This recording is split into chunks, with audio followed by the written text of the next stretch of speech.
出来事儿了，出来大事了！皇上正找人呢，不冒着行吗？不冒着。老爷，那咱躲过去出去也躲不过15啊，能冒一会儿是一会儿吗？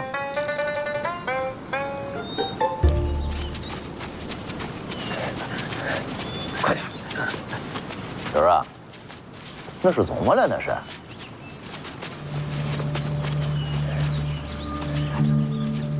几位，前边是死路，走不通。那个多谢，我们熟悉别的路。哦，这是谁呀？怎么了？这是？史佳美病了。病这么厉害，不上城里找大夫，往山里扎呀？佳妹这是老毛病，养养就好了。是，有什么别有病啊？家里人跟着着急。婶儿啊，老爷，这几个人不对呀。哪儿不对了？照他们这么个抬法，他这妹子分量比你都得沉。不可能，一个小闺女，6个大男人抬。再说谁家闺女那被窝能让男人把手往里伸呢？非奸即盗。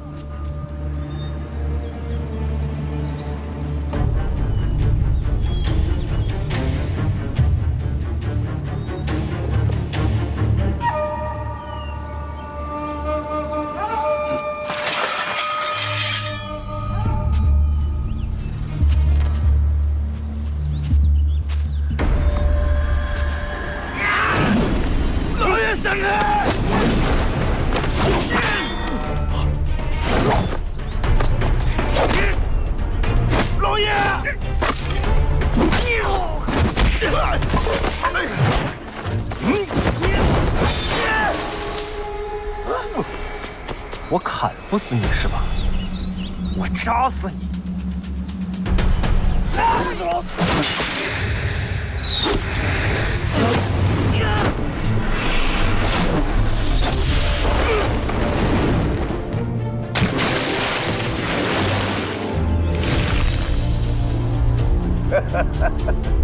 媳儿啊，你这个小子来了。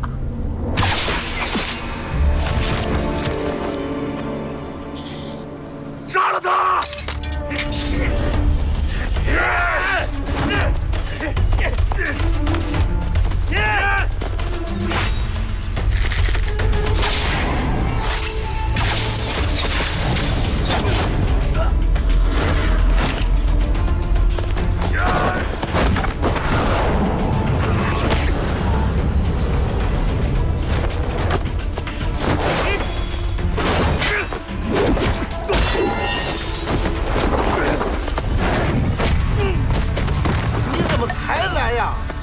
知道老爷刚才差点被……行了，子枫啊，来的太及时了，好功夫啊！哎，子枫，我都猫到这儿来了，你怎么找着的我呀？刘大人，皇上派我来召您进宫。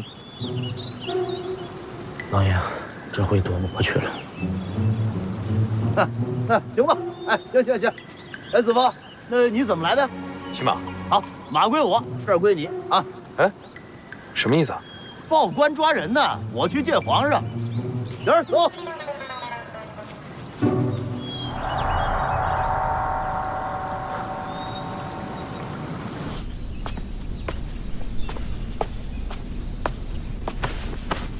臣刘墉叩见皇上。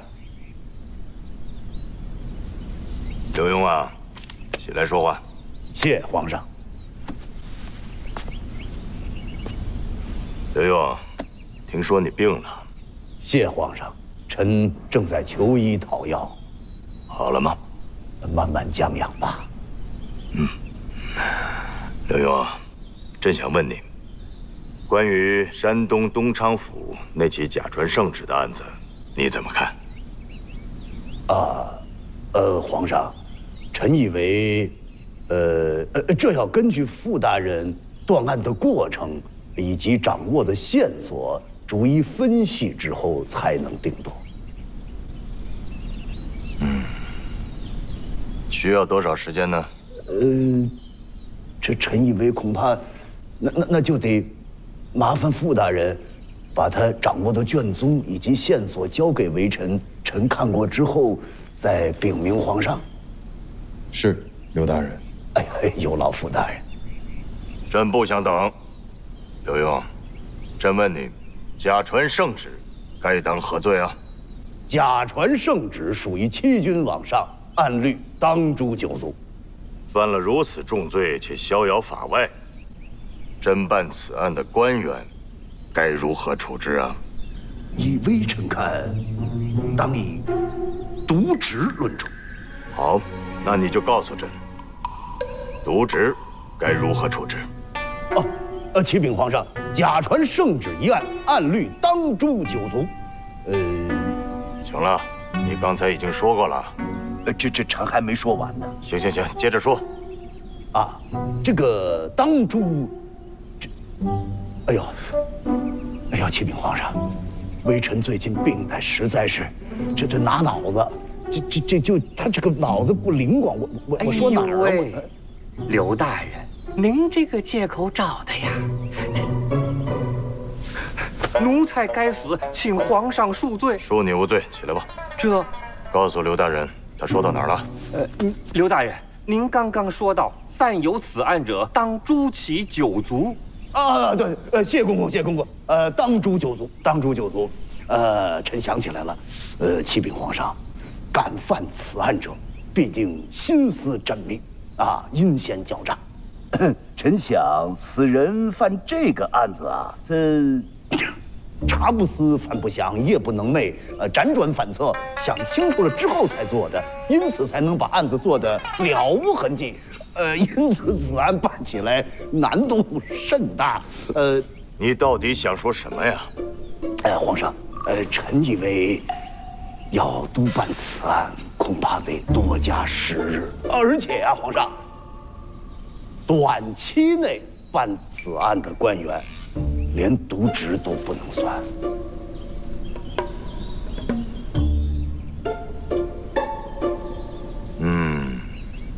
朕明白了。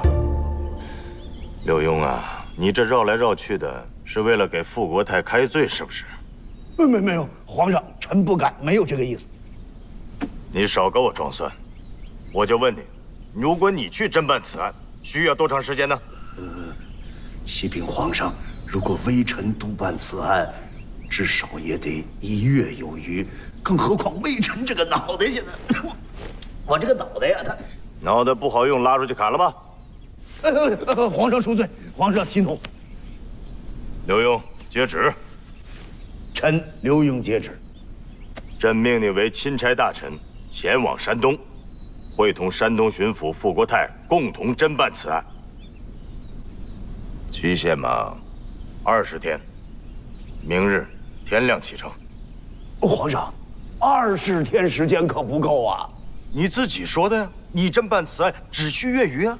可是皇上只给了20天呢。刘墉啊，朕是让你和傅国泰共同侦办此案，之前他已经用了1个月，现在朕又给了你20天，这加起来将近2个月了。再说，朕还给了你一个帮手，你还不领旨谢恩吗？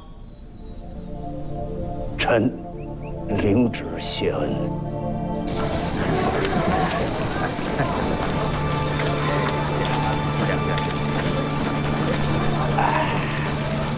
你都别喝了，你真要在这里喝一宿啊，夫人要是知道了，那可不得了啊！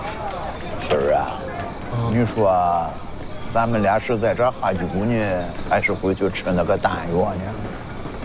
还是喝酒啊？是的呀，你喝上一宿，明天早上回府，你们夫人就归了，咱俩悄悄的杀了走。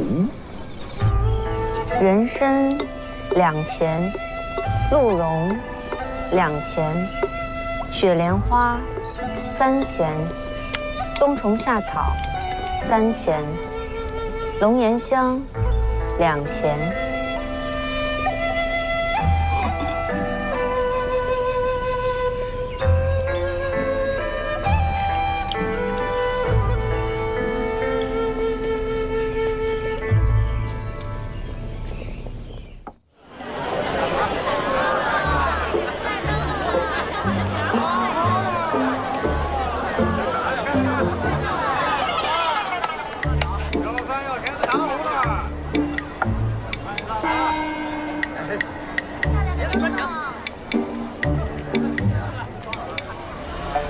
刘喜儿啊，老爷，千万别忘了回去怎么跟夫人说啊！您放心吧，老爷。暹罗国进贡的人参果，《本草纲目》中有记载，药效强劲，滋阴壮阳，绝对能让您生龙活虎。您一颗下了肚，绝对能让您生个大胖小子。对，借你吉言，生个你这样的。您瞧好了。入轿。您就。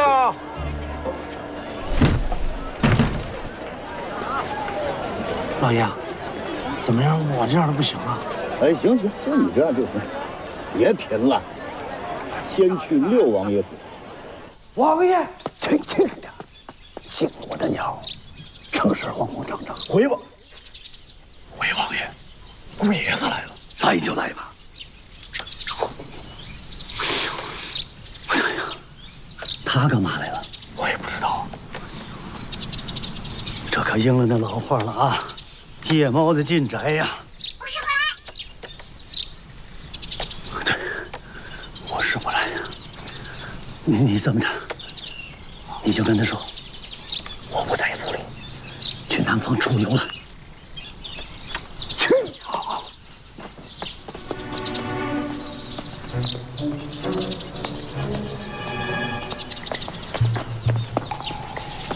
哎，刘大人，啊，六王爷真的没在府上？啊，没在，真没在。我拎着这么好点匣子来看岳丈大人，他哪儿去了？出游。您把这点心给我就行。那哪成啊？这是给岳丈大人的点匣子，那给你，那不成了肉包子打狗？有去无回。哟，这不是我说的这个。哎呦喂，你会的多呀你啊！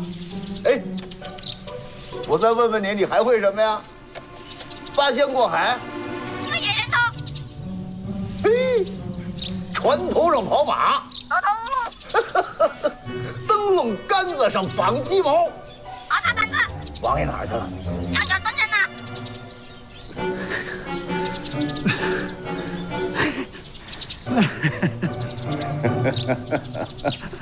嘿，姑爷。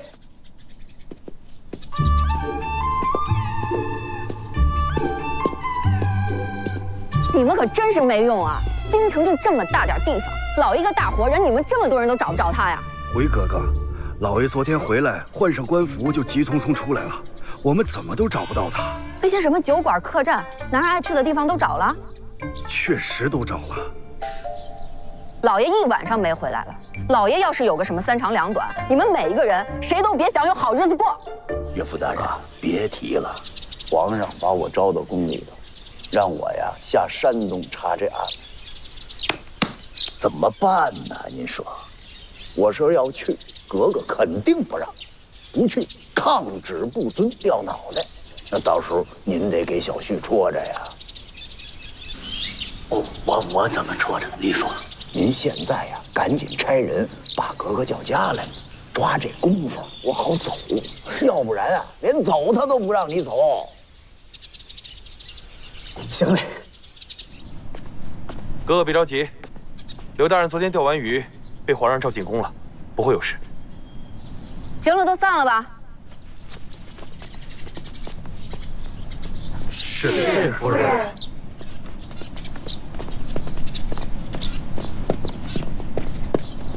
皇上找老爷什么事儿？那我哪知道？这个死刘墉，一晚上不回来，也不找个人通报什么，害得我这一顿好状。笑什么？没。哦，对，来，你过来。叫夫人。夫人。他谁啊？她呀，是刘大人救下来的苦命丫头。老爷救的。刘大人钓鱼的时候遇到强盗了。那老爷他没事吧？肯定没事啊！我一个大内侍卫，那区区几个毛贼，我怎么能让他们伤到老爷呢？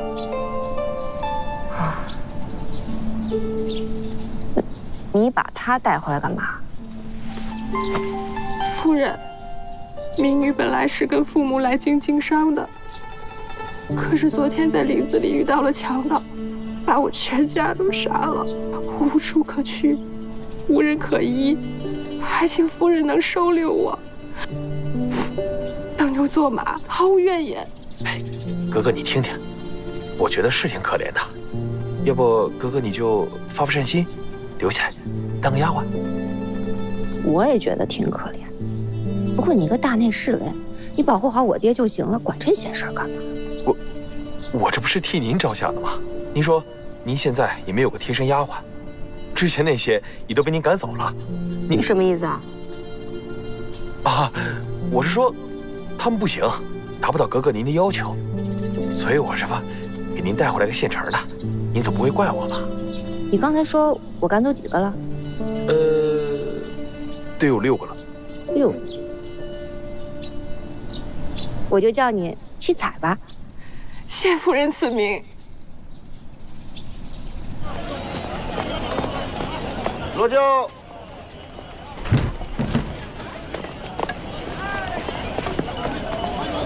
老爷到家了。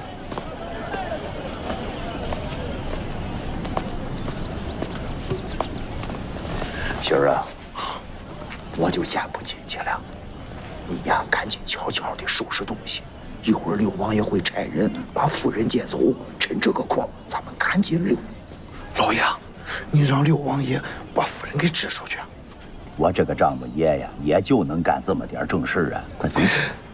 老爷，我一会儿把这个萝卜给夫人留下。什么萝卜？这是现磨的人参果。啊，我把这个现磨人参果给夫人留下。你这个孩子是不打算回来了？你是要找打呀？你也快着吧。老爷，你放心，悄悄的，我等着你。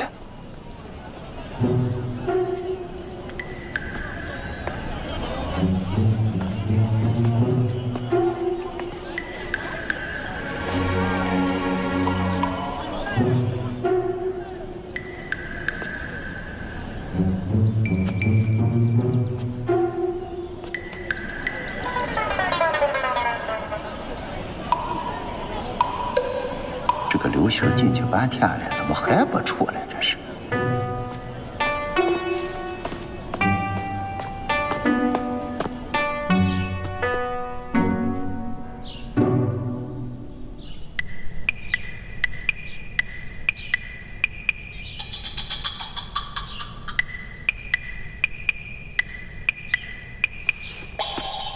夫人，这么早就起来了？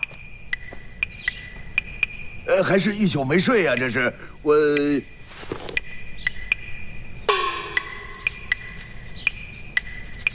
一宿没睡着。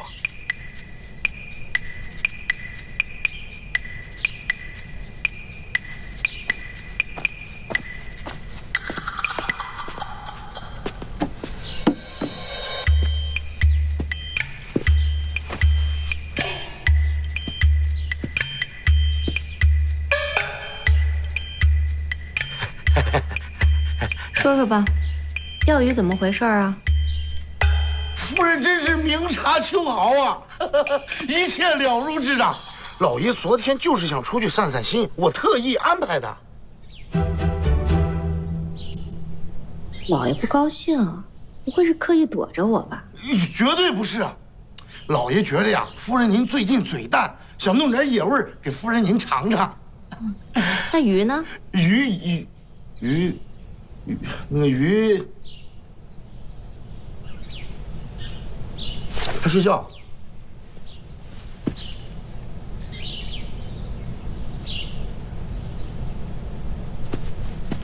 老爷，夫人喂你那个鱼呢？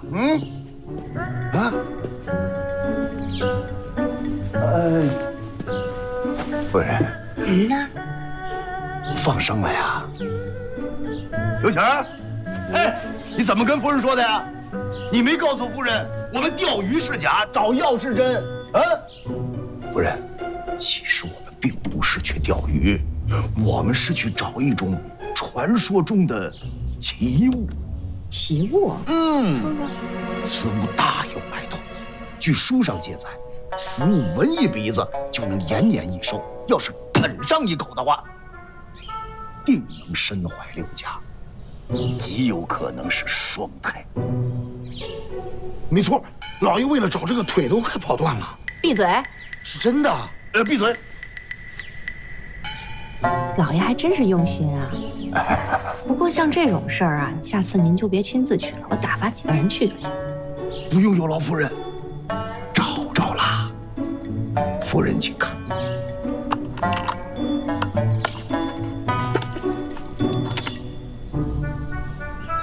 暹罗人参果，跟真的似的。让你起来了吗？我跪着胳肋子疼。星儿啊，你没有告诉夫人吗？咱们为找此物费尽千辛万苦，啊，费了9牛2虎之力，吃奶的劲儿都使出来了。拿这个，给夫人好好的煲一锅汤，给夫人补补身子。啊，去吧去吧去吧。好嘞，老爷，好嘞好嘞好嘞。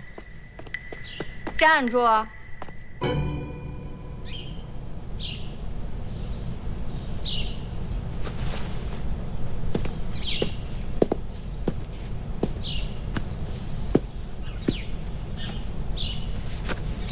那丫头又是怎么回事啊？啊？哪个丫头？忘了，贺子峰给我带回来的，说你们救下来，现在倒好，送到我这儿来了。夫人，子峰当食材，你不是最信他吗？快快，姐儿去，把子峰叫来，跟夫人说，快！哎！干嘛？贺子峰，你为什么把那个姑娘给带回来？现在害得老爷在夫人面前讲不清，你赶紧去解释解释。哦，现在让我解释了，你们逞的英雄啊！啊，你们救了人不管了，只管杀不管埋，要解释你去啊，解释不通，你把人送回去不就完了吗？你什么你，袁胖子？哥哥，不可动怒，哥哥。站手！哥哥，你看，你连你的擀面杖可都是紫檀的。老百姓那儿连饭都吃不上，哥哥，您从小生在帝王之家，你岂知民间疾苦啊？有几个人能到您这份儿上啊？刘墉当这个官儿就要做好，不然别的不说，我都对不起男人2字。行了，天下就你一男的。哥哥说的极是，可是此事总得有人站出来管吧？啊？难道咱们就纵容贪官污吏欺压良善？那样的话，国将不国，国家没了，小家焉复何存呢？哥哥，您不是老想生个孩子吗？您真希望您的孩子生下来在这样一个环境里吗？哥哥，过分了啊！再怎么说，我也是朝廷从一品大员。实话告诉你吧，皇上钦点我赶赴山东督察此案。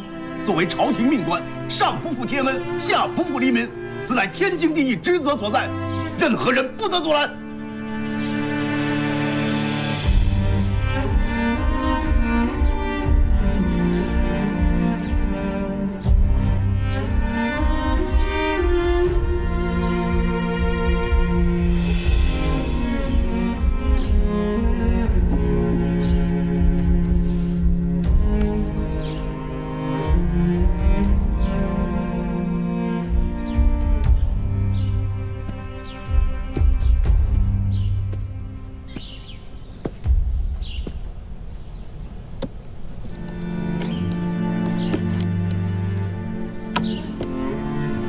老爷，这个打算怎么吃呀？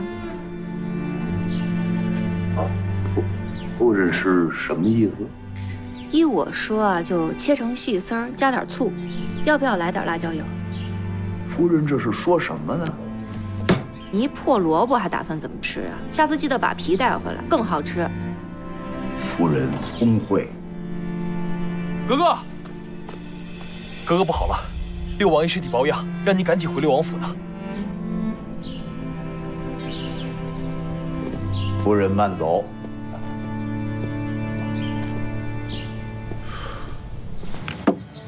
可以了。好的，老爷。少带一些。老爷，这给您带着吧。这是什么？便盆啊，您不就爱用这个吗？紫金的。皇上正在查贪腐，你还给我带着它，嫌我死得不快啊？我把这茬给忘了。溜子，哎，来！老爷，带我走吧，带上我吧，走开！老爷，带我！老爷，这一走我就没法活了呀！老爷，老爷，你就带我去吧，谁也不如我会伺候人。老爷，带我去吧。老爷，听说你去山东是吧？山东话说。You have to take me with you. I can't stand to be here all alone. Just wait for you. 都走。老爷何必呢？夫人，交代你的事儿都记住了吗？都记住了，老爷。一定要把历年来山东所有官员送来的礼物一一全部都清点打包放好。老爷放心，一件都不许落。老爷一路顺风。还有你的这些妹妹们，该管管了。是的，老爷。老爷一路平安。来，大爷。二位慢走啊。哎，好嘞。好。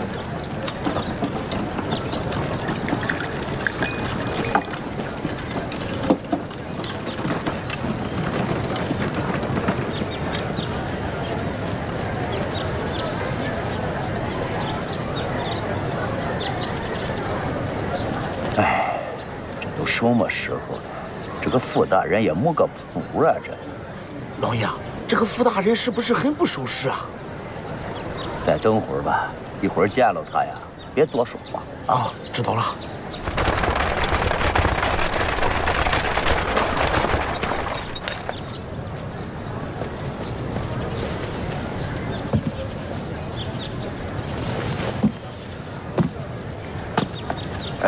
实在对不住啊，李大人，让您久等了。哎，傅大人，这都不叫事，不叫事。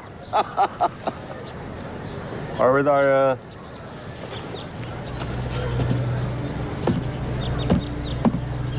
哟，何大人，山东巡抚傅国泰接旨。臣领旨。奉天承运，皇帝诏曰：山东东昌府假传圣旨一案，山东巡抚傅国泰办案不力，未能及时侦破，现命九门提督和珅协助左都御史刘墉，随山东巡抚傅国泰一起前往东昌府侦办此案。钦此。臣谢主隆恩。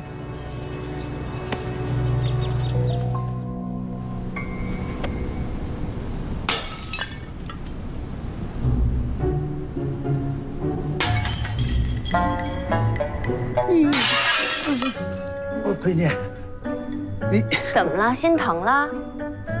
不心疼。你要不解气，砸你爹来！来，找这儿来，找这儿来。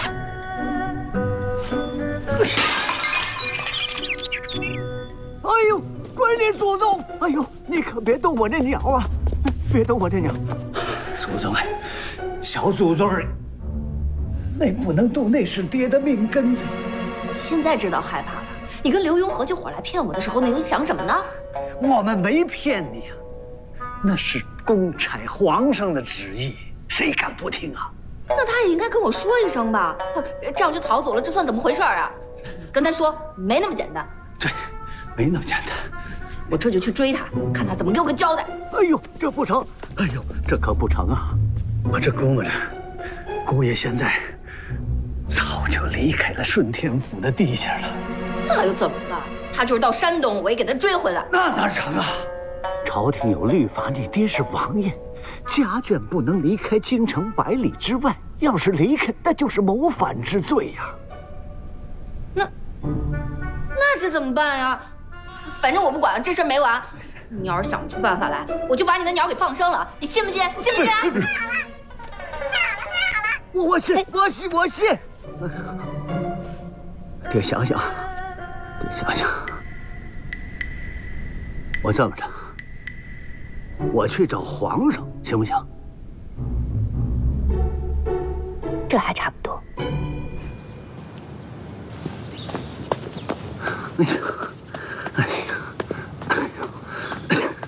爹，皇上他怎么说？皇上让咱们等20天。你怎么跟他说的？你是不是一见他什么都说不出来了？没有。那你这趟不是白跑了吗？这也没白跑啊，这不有准信儿了吗？这叫准信儿啊！20天，刘墉他什么事做不出来啊？哎，你别急呀，20天，那一晃就过去了。你说的倒简单，我去找皇上。哎，听我说，先走，爹再想办法，行不行？那你可答应我了？那你就明天再去。要是明天不行，你就后天再去求他，直到他答应为止。行。哎，走，咱先回去，行不行？否则我把你的鸟给放生了。我听你的。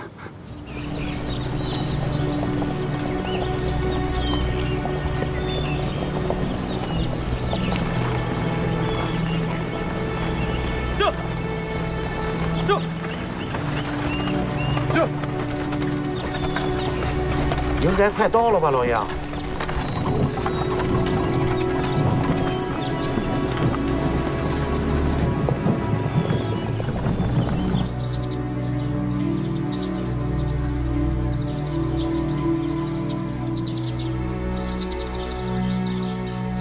贾师爷，按照时间来推算，他也应该到了吧？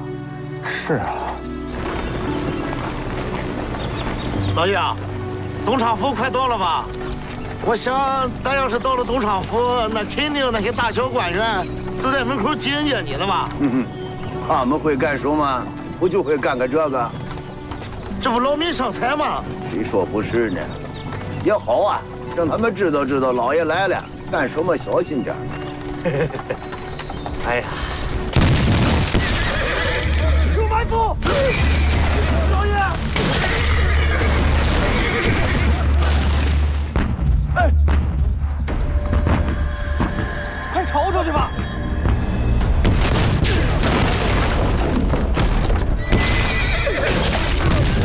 老爷，你没事吧？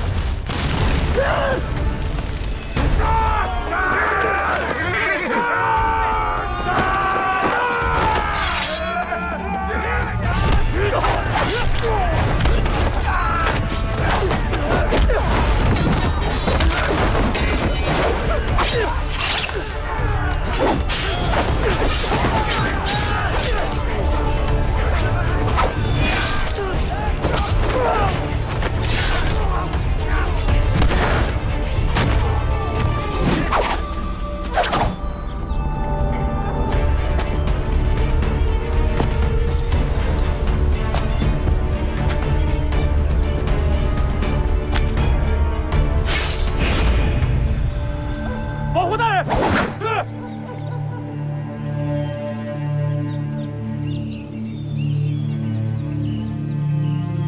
狗官，杀！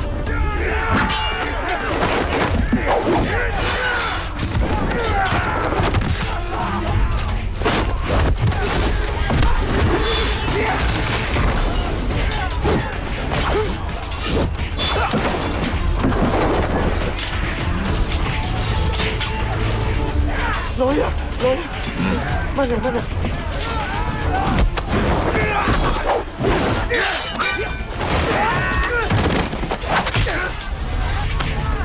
慢点，小心点，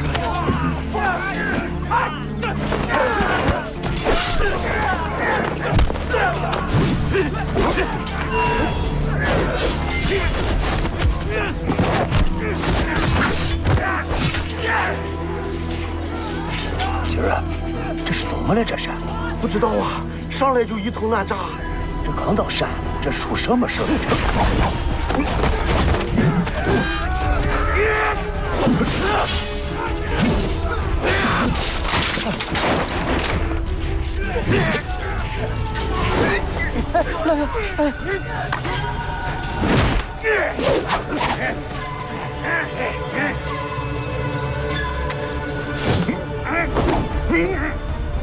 狗官，今天要你狗命！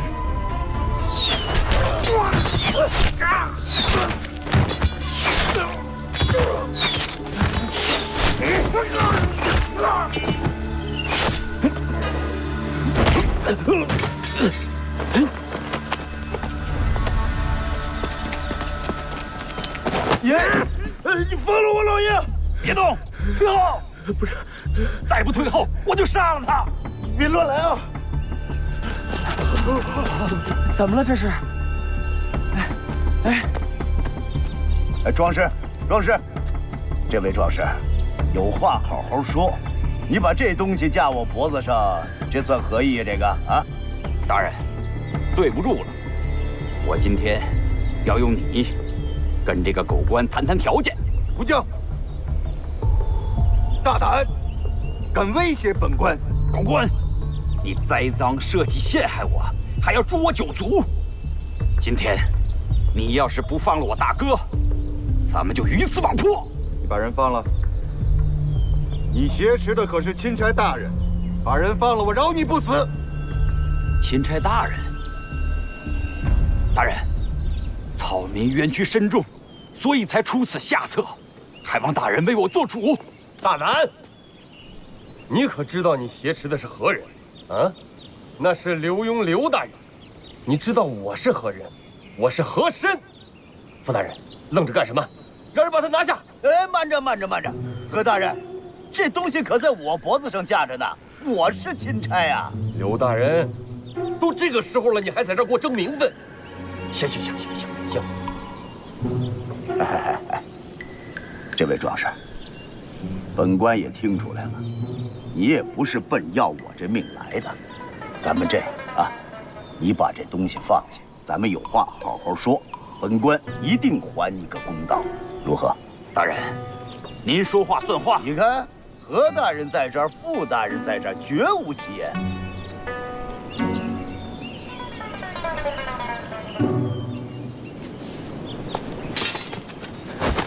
老爷，大人。哎呀，你叫胡江啊？正是。有何冤屈？说吧。回大人，小民胡江，与家兄胡海，乃是七旬山那一带的响马。1个月前，傅国泰派兵围剿，将我大哥抓获，含恨入狱。哎，你等会儿。你可刚才自己承认了你是响马。你既然是响马，人家府台大人抓你，你何冤之有啊？大人，您有所不知啊，纵使我2人身为响马，那也是匪贼之罪。可这傅国泰给我兄长安的却是假传圣旨，诛灭9族的罪。胡将，你的意思是本府还冤枉你了？难道你没冤枉我2人？胡海虽未招供，但本官手里有真凭实据。你休要抵赖！敢问大人，你有何真凭实据？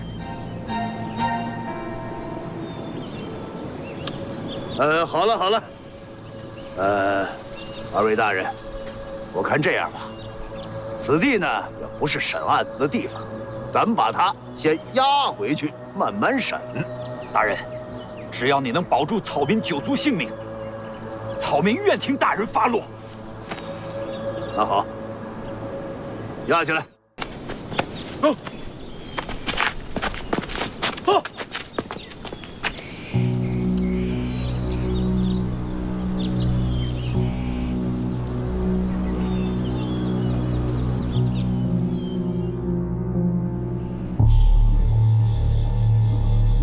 王公公，刘墉一行已经安全护送至东昌府。那个响马胡江。不能再让他开口。属下遵命。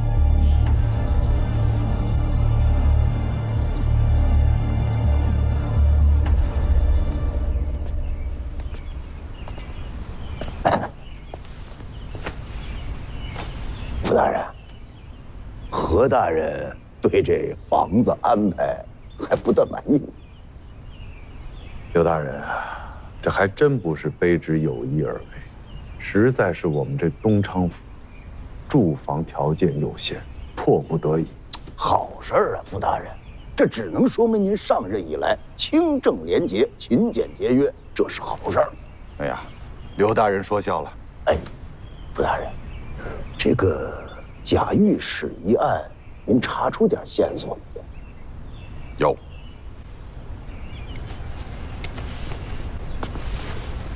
您请过目。这是一块响马用的令牌，是卑职到了东昌府之后，在这衙门后院的一个角落里发现。这能证明什么呀？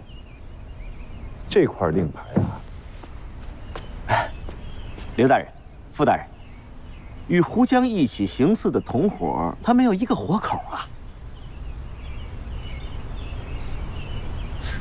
这是何人将钢刺打得如此之准啊？哎，傅大人，这只能说明您呐深得民心，有人暗中相助啊。刘大人过奖。啊，你来的正好，你将贾御史查抄东昌府一案，跟刘大人说说。是，请跟我来，二位大人。刘大人，当时那个贾御史严秉正啊，就是在这儿颁的这个圣旨，查东昌知府蔡永昌贪赃枉法。后来呢，我们就带着很多衙役把这个东昌府全部给包围了，可谓滴水不漏。抓到这个蔡永昌之后，问他这个赃银跟赃物的去向，他是死活都不说。可是没想到，后来他说漏嘴了。这蔡永昌说了句什么话呀？就让这贾御史看出问题来了。他说了一句什么？我蔡某人是金钱如粪土，结果把自己给卖了。那贾御史啊，当即就从府衙的茅厕里、后花园的枯井里，还有公堂的牌匾后边，搜出数不尽的金银财宝、古玩字画。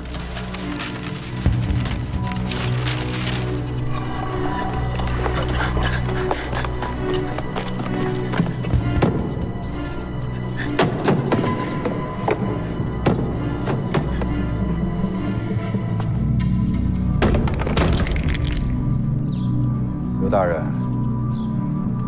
此案看似合情合理，但却是过于牵强。您想想，单凭蔡永昌一句“钱财如粪土”，他就能抢到茅厕，那这个贾御史也并非常人。那万一要是个巧合呢？就算是巧合，那其他藏匿赃物的地方，他又是如何得知呢？二位大人，如果没有别的事儿，卑职先告退了。你去吧。是。我明白了，傅大人，您的意思是说呀，这个贾御史啊，在查抄蔡永昌赃款赃物之前，他就知道这些东西的去向，此举的目的无非就是在糊弄大伙儿。正是如此。那他跟这块令牌又有什么关系？胡家兄弟这匹响马盘踞东昌多年，我曾派兵前去围剿，但每一次，他们都能提前得到风声，继而逃之夭夭。所以卑职斗胆猜测啊，这东昌府内肯定是有人与他们暗中勾结，甚至我都敢说，东昌府知府蔡永昌就是胡家兄弟的保护伞。您的意思是说，这蔡永昌啊，跟胡家兄弟这就是唱了出双簧？没错。什么目的呢？卑职认为，蔡永昌是想全身而退。在此案事发半个月之前，卑职便已得到对蔡永昌贪赃枉法的匿名举报，并同时进行调查。而且已经基本掌握了蔡永昌犯罪的证据。您这么一说就合情合理了。哎，傅大人，您在查缴胡家兄弟剿匪的时候，可曾发现蔡永昌啊，或者说那些赃款赃物啊？未曾查到，不过这也并不奇怪。山中响马一向都是狡兔三窟，这也正是我要通缉这些漏网之鱼的原因。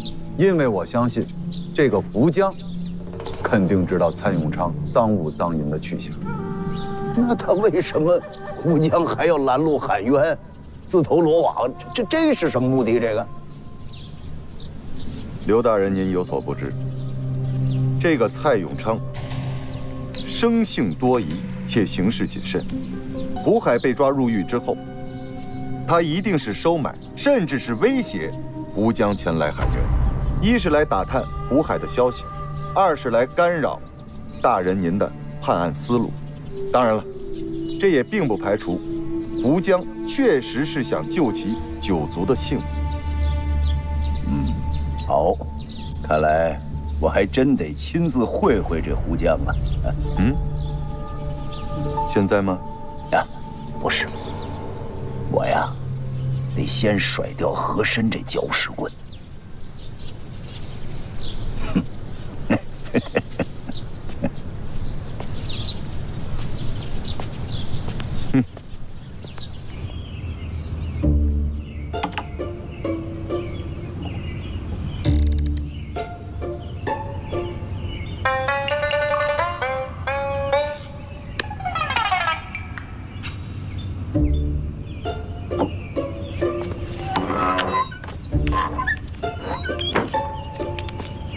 老爷，他们好像喝上了。喝上了啊？救的什么呀？哟，这个我还真没看见有人往里送菜呀。干喝呀！哼，佩服。去，继续盯着。哎。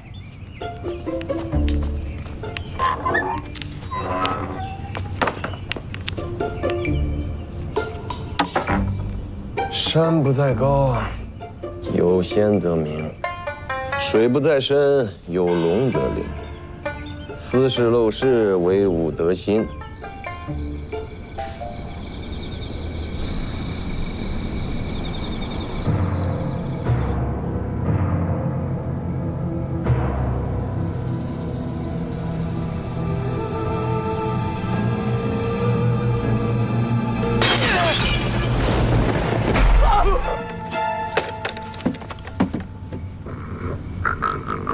破地方，破地方，破地方！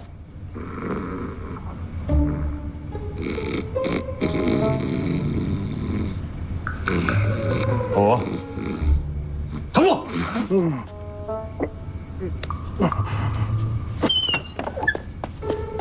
老爷，他们还喝着呢。这么大的事儿，张嘴敢胡说，你敢跟我说他们还在喝着？傅大人，傅大人，傅大人，快打杯水来！哎。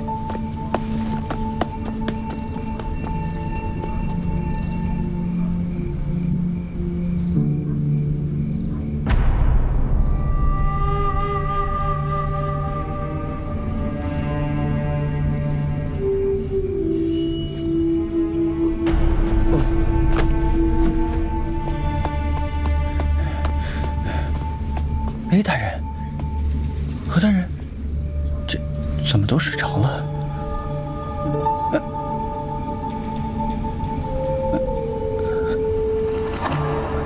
大人，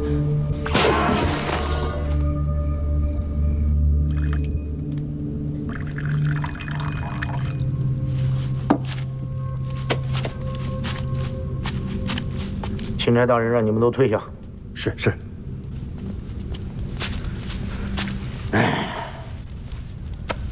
这位壮士，我今儿啊敬你一杯，啊！哎，我就这么一直举着呀，是怎么着？哎，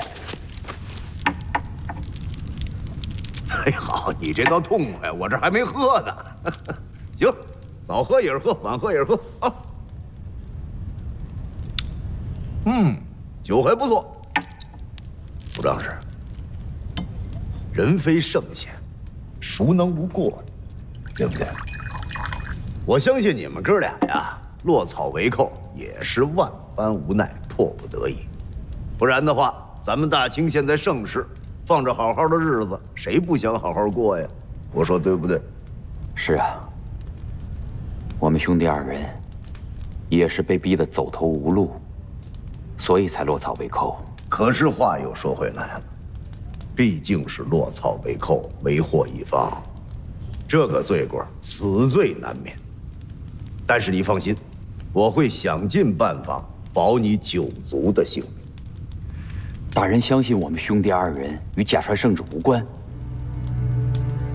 这个信与不信呢，它不是我说了算的，我们是讲证据的。大人，你想知道什么？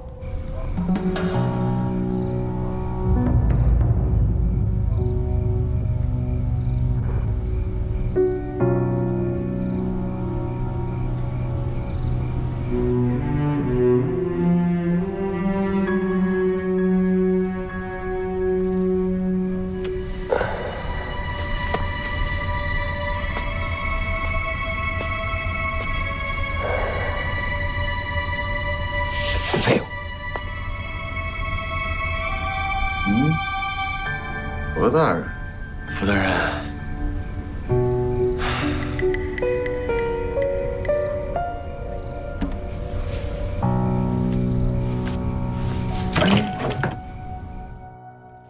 哎，今儿啊，我呀，很想夫人，你知道吗？我知道。我这一想啊，我这心里头恼啊，你明白吗？明白。哎，走。刘大人，哎呦，两位大人，你们怎么在这儿呢？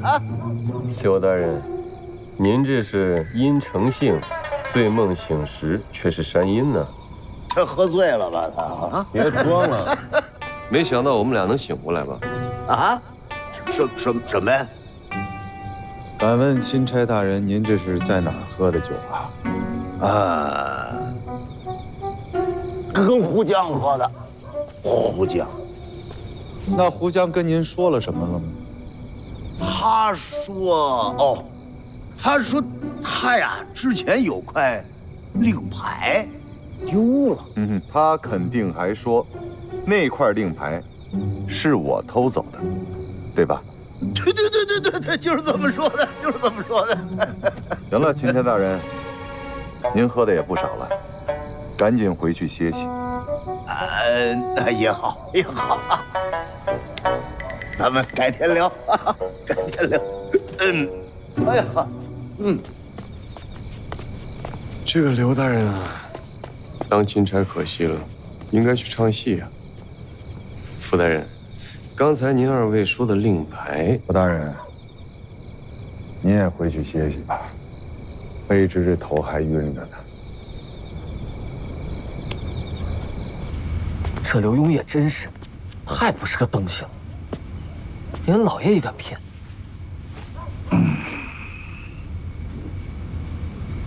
这个刘墉，我真是服了他。不过也合乎情理，他应该早就看出来我与胡江兄弟有私仇，所以才故意避开我。就是他用这个手段，哼，哎，这倒也符合他的做事风格。刘墉啊，刘墉，你真是以小人之心夺我君子之腹啊！来，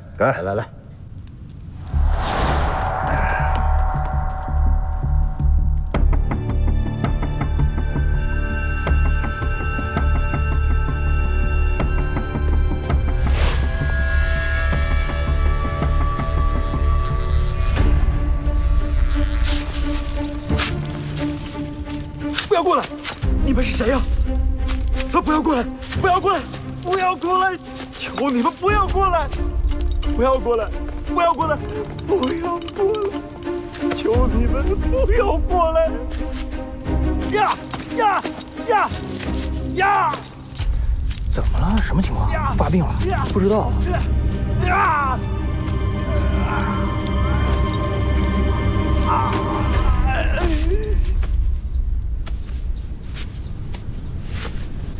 老爷啊，不是我说你，你甩开和珅还有情可原，可你没必要把傅大人也甩开吧？毕竟你们两个是一条船上的。一条船上怎么了？一条船上我就得老得带着他。哎呀，老爷呀，不带的也成，可你没必要用迷香把傅大人迷晕嘛。再怎么说，人家也是山东巡抚啊。巡抚怎么了？和珅还是九门提督呢。老爷，你到底为什么甩开傅大人呀？你不是说一出京城，你那个脑袋就灵吗？仔细想。老爷，咱刚一到山东，我这脑子又生锈了。我知道老爷您是有大智慧的人，还望老爷多多指教。我甩开傅国泰呀，我是看他看胡江那个眼神。眼神？傅大人眼神不好，走不了夜路。这，你没看见他看胡江那个眼神吗？一进东昌府我就发现了，很阴险呀。阴险？哎，老爷，你是说傅国泰想阴胡江？哎，这就是个瞎猜嘛。所以啊，我审他的时候，我把傅国泰我给甩开了。这一摔对了，还真伸出事来了。这俩人啊有仇还不小。那傅国泰就是公报私仇了？也不能说没有啊。但是你要说傅国泰，他为了扳倒蔡永昌，做了这么个假传圣旨的案子，这我就不信了，他没有那么笨呀。我也是这么觉得。我听人家胡江说的挺有道理的，毕竟是傅国泰先偷了人家胡江的令牌，然后才发生了假传圣旨。你糊涂啊，心儿啊！傅国泰能公报私仇，那胡江就不能倒打一耙吗？哎呀，老爷，那他这耙子打的也不准啊！人家傅国泰早就知道他会这么说了。他怎么知道？老爷，你忘了咱们刚刚回来的时候，傅国泰跟你说的什么？对呀，傅国泰怎么会知道胡江要说什么呢？难道说这块牌子还真是他偷的？呀，老爷，案子破了，这假传圣旨的主使人就是……难道说真是傅国泰为了扳倒京城的某个大人物，铤而走险？那一个毛贼怎么会知道这么多？小人，通知傅大人，提审胡江。好嘞。钦差大人，胡江死了。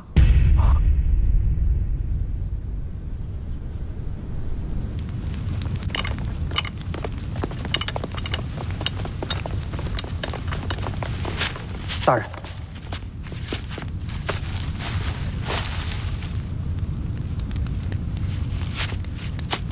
刘大人，胡海也死了，没有新伤，是旧伤感染，没顶住。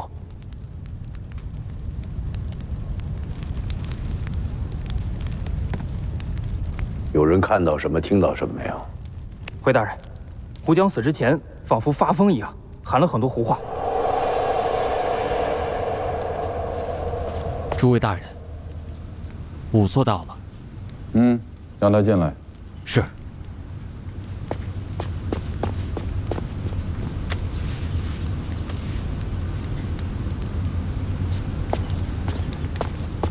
都别乱动。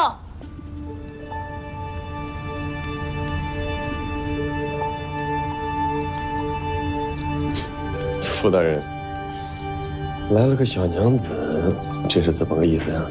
哎，诸位有所不知，这位是我们山东境内最有名的仵作邱燕飞之女，邱梦楠。哎，你父亲呢？回府台大人，家父身体有恙，不便前来。这位姑娘，请叫我仵作。麻烦请你让一下。哦，好。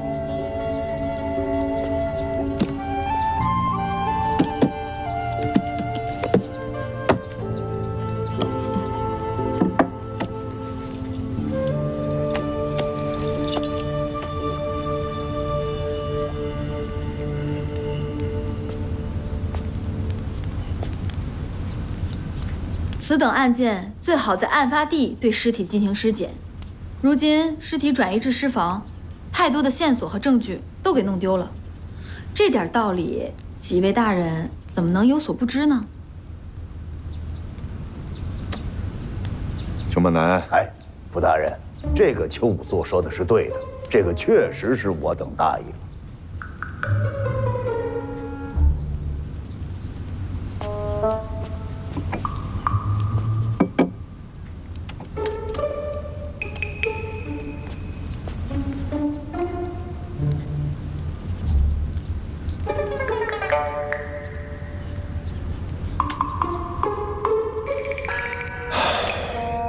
验尸就验尸啊，不要搞这些小仪式。死者为大，请放尊重点儿。你知道我是谁吗？何大人，邱仵作说的有道理。你，哎，何大人，您要是不愿意在这儿待着，这样，您上门口休息，啊。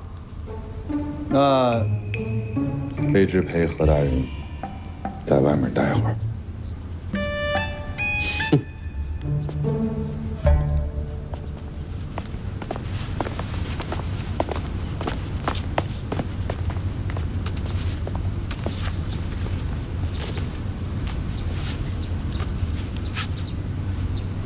这位大人，麻烦您帮我记录一下。我？正是。啊，好，好，好。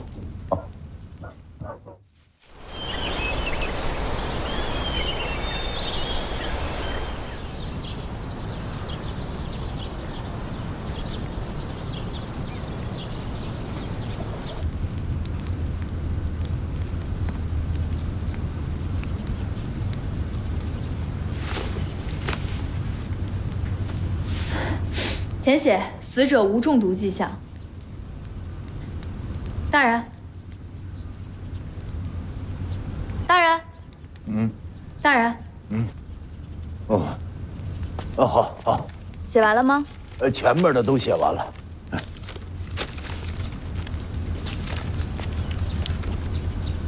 我已经检验完了，死者死于暴击，无他杀迹象。哦，哎，那他脖子上那道抓痕，那是他自己挠的。何以证实呢？你去看看他指甲就知道了。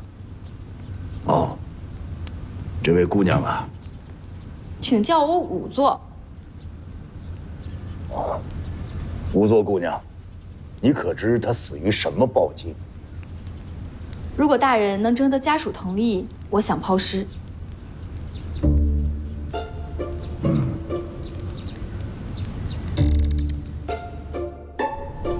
老爷，你为什么不让他抛尸呢？他太嫩了。也是，这邱仵作长得又嫩又白，真好看。我说他长得嫩，我说他那个手法太嫩了。毕竟刚刚20出头嘛，太年轻。心儿啊，我就说他嫩，他爹可是个老仵作呀，怎么没有怀疑呢？这怎么还就撂倒了？这就瘫痪了，你不觉着蹊跷吗？对谁怀疑啊？谁瘫了？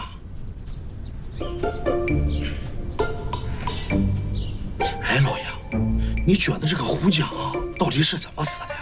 不是说病死的吗？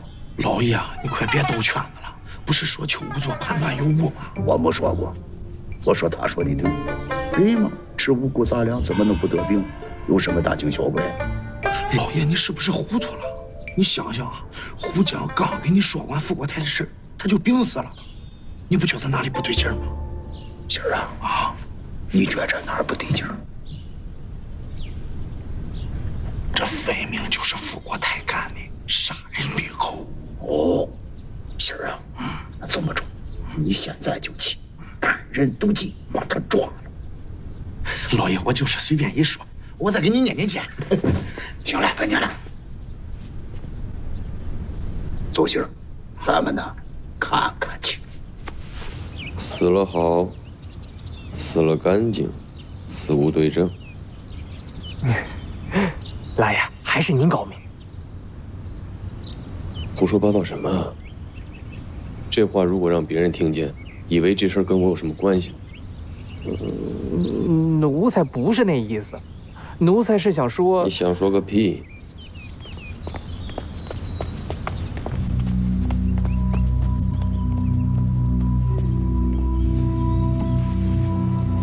老爷，咱上这里干什么？刘大人，干嘛呢？您这是？嘘。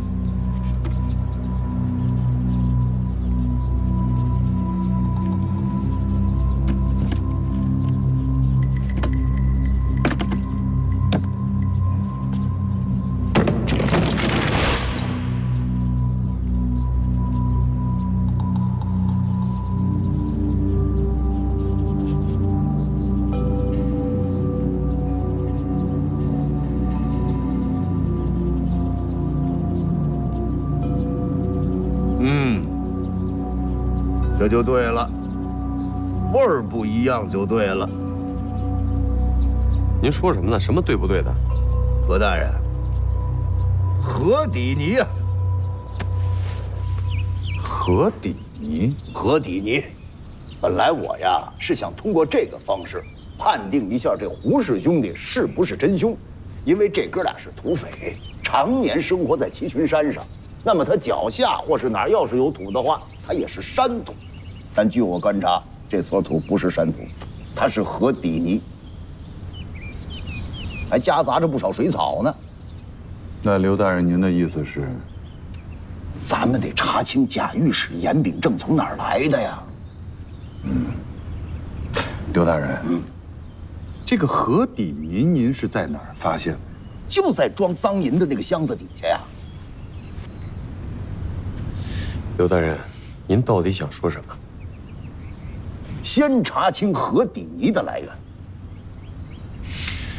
这个河底泥和山中土真的味道不一样吗？不一样。它这个山中的土啊，它常年暴露在户外，日晒雨淋，它有一股土腥味儿。因为山上林高日照，它有潮气。河底泥它就不一样了，常年不见天日，埋在河底下，对吧？然后再加上这个水草啊，什么腐烂的鱼虾呀，它有一股腥臭的味道。啊，行，可以了，我信。刘大人，我明白您的意思了。咱们现在首先要查清楚这个假传圣旨之人是否是汤河过来。汤河过来的，那他衣裳不就湿了吗？那他的鞋底上怎么会沾有河底泥呢？哎，傅大人，咱们东昌府最近可有正在修建的河道？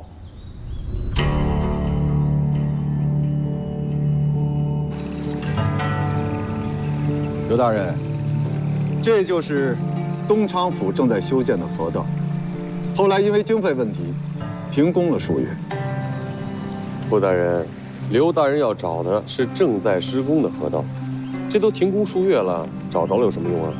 何大人有所不知，东昌府境内只有这一条河道，那不还是等于没有吗？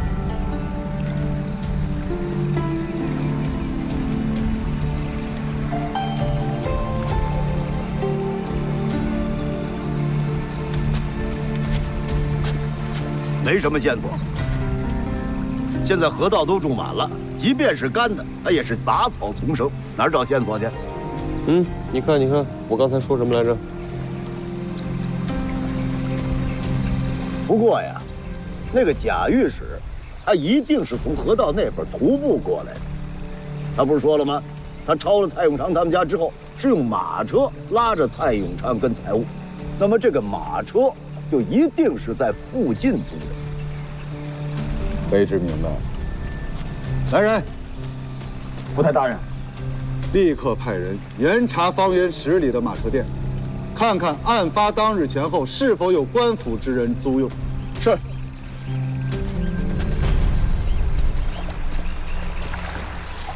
龙妈，您先忙吧。好，那我先去做饭。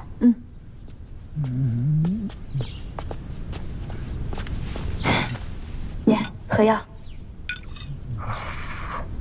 哎，小心烫。爷，我今天实在是太忙了，这牢狱里死了个人，让我去验尸。这种种迹象表明呢，他都是病死的。可是有一个姓刘的大人，他对那脖颈上的细微抓痕产生了怀疑。那刘大人特别逗，他还在那诗格上特意写上这么一句，说脖颈处有细微抓痕。你说这么点抓痕也不至于致命啊，是吧？姑爷，你别着急，那些细节该验的我都验了，那手指甲我都检查过了，那抓痕就是自己所为，不是别人所为。爹，你怎么了？你要拿东西啊？我帮你拿，我帮你拿啊。那柜子是吧？啊，你别着急，别着急。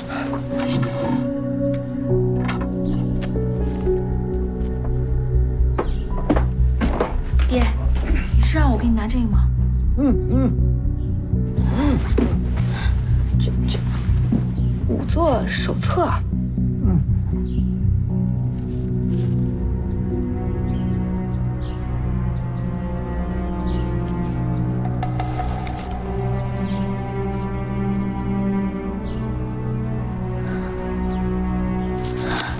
爹，是女儿大意了。原来这些毒虫真能致命啊！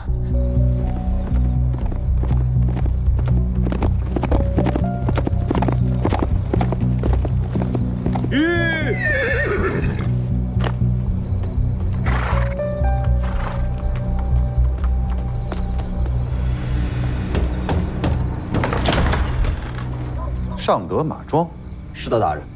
就在假传圣旨案发的头一天，确实有一伙自称是官府的人到达了尚德马庄，他们在那里租用了2辆马车，之后却没有还回去。数日之后，马庄老板在城郊的树林当中发现了被遗弃的2辆马车，据他所说，其中1辆有被改动过的痕迹，是不是改成囚车了？大人恕罪，这个卑职尚未查清。甭查了，肯定是。吴大人，这就对了。您想啊，他是从河道那边来的，他还得回到河埂那边去呀。这河道上不能通车，他得找条道，不是？来，你告诉我，这马车的位置在哪儿啊？大概在这地方。没错。附近有桥吗？的确有一座小桥，但是根本就无法通过马车。更对了，这就是他为什么在这儿卸车的原因。您想啊，他带着那么多金银财宝，他得换个小车，他才能走啊。甭问，这还得有人接呢。您看这地图啊，周边20里荒无人烟，你说这财宝他藏哪儿？除非藏山里，否则他得找个地方落脚。奔哪儿呢？周边5个村镇，哪个？这都得2个时辰以上吧？啊，最近的吉阳镇。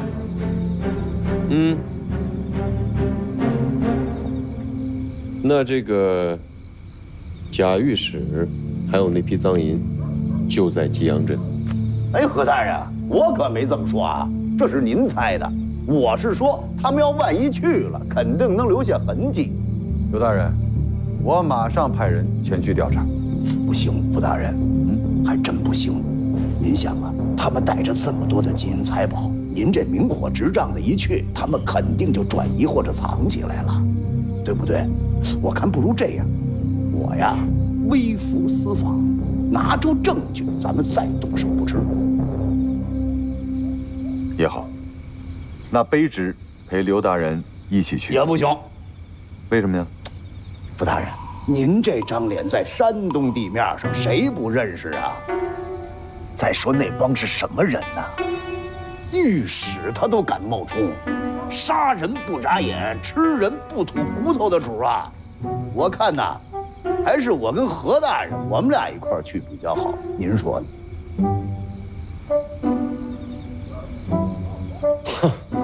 我就不去了。刘大人微服私访，这东厂府总要留一个人坐镇的嘛。你看我这脑子，我给忘了，人家何大人是来协助我断案子的，你东厂府不得有个人留守吗？对不对？说的对。哎，何大人，那屋里闹鬼那事儿，您不怕了？迷信，这世上哪有鬼啊？好，行，那就好办了。哎，胡大人，您的意思？哦，我没有意见，就这么说了，您派人保护。好，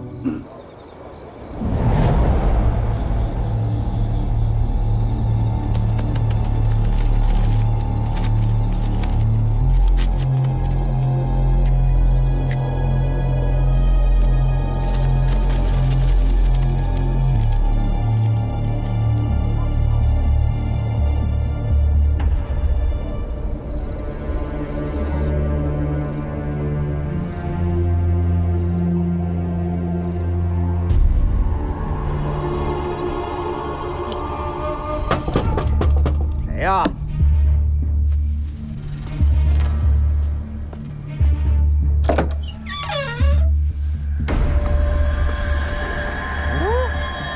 谁呀？大半夜的干什么？别闹啊！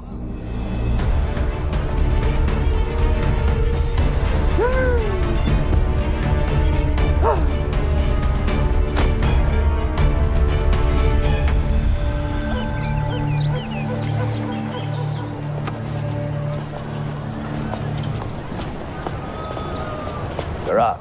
哎，老爷，哎呀，都准备好了呀？准备好了呀。走仨时辰，你这个身子骨行吗？老爷，你别看我胖，我体力好着呢。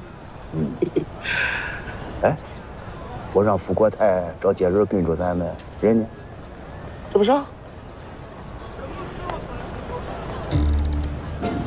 哎，老爷，你看什么气呀？这个富国泰很过分呀！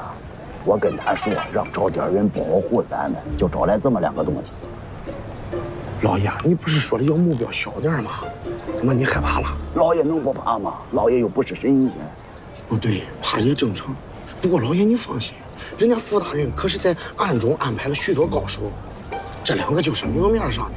再说了，咱就是个微服私访，只要不透露咱们的身份，就没什么问题。不光这个，咱们干什么去？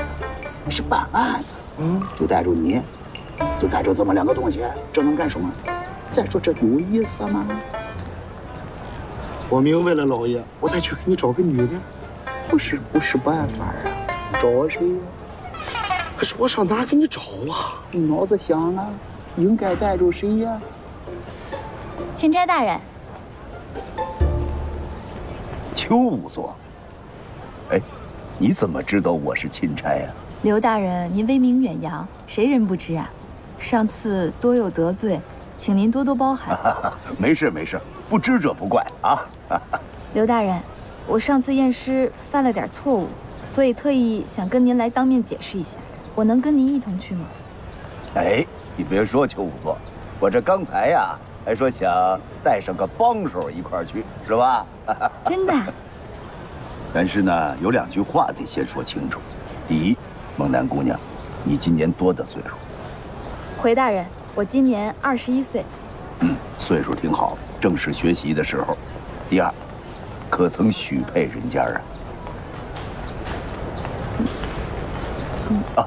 孟楠姑娘别误会啊，我是说咱们这行里风里来雨里去，如果许配了人家，恐怕是多有不便。回大人，孟楠未曾婚配。那就好，那我们就一块儿去，有什么事儿路上说啊。好的，大人。走吧，走，你们过来，走。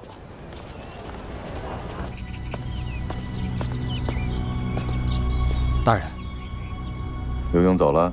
走了。邱梦楠也跟着他去了。他跟去干什么呀？那小子就不知道了。和珅呢？还没起来呢。不能再说任何事了。你多派人在暗中保护，以免再出意外。是。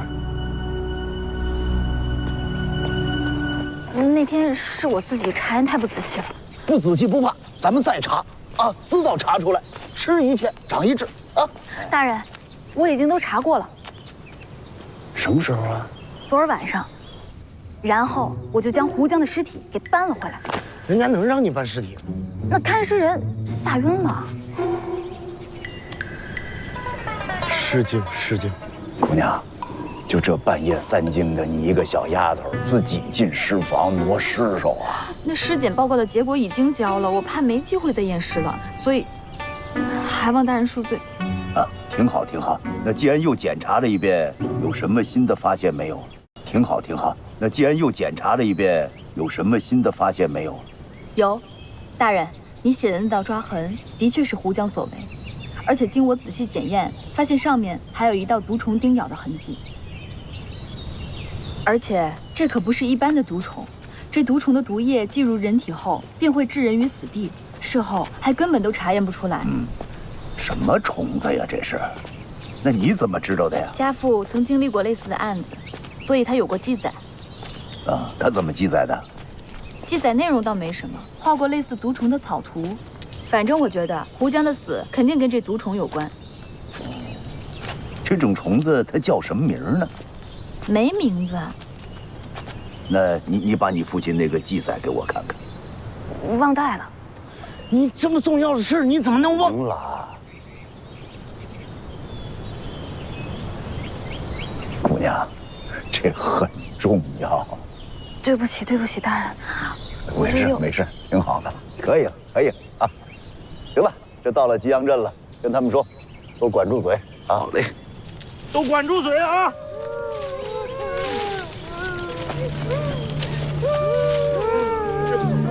老爷啊，看来今儿个不宜出门啊。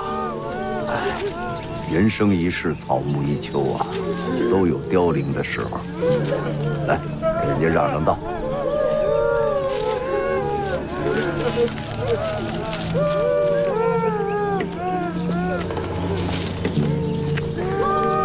刘谦啊，别让了，你让他们站住。快站！哎，站住！你们是干什么的呀？没看见我们这儿出殡的吗？百位，死者是何人呢？是我父亲。你父亲？你亲爹呀？当然是亲爹了。不是，你这人怎么在这儿胡搅蛮缠呀？赶紧滚蛋！逆子！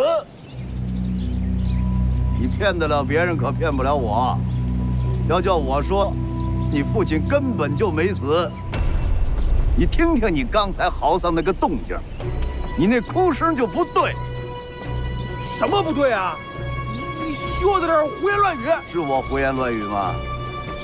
这古人云呐，夫人之所以亲人者，有疾则忧，临死即惧，既死则哀。你听听你哀吗？我没听出你哀来，我就听出害怕来了。要叫我说，该不是你这个大逆不道的子孙把你亲爹塞棺材里要活埋吧你？哎，乡亲们，你们千万别听此疯人在这儿风言风语。他这就是应付你，敢不敢把棺材打开，让大伙儿都看看？胡闹！家父尸骨未寒，岂能容你在此放肆？那就是不敢呐。各位乡亲们，想不想做个见证啊？啊，看看我说的对是不对？咱们这么着啊，我要说错了，在场各位输你们每人纹银10两。哎，你说话算数吗？刘景，把银票掏出来。绝不食言。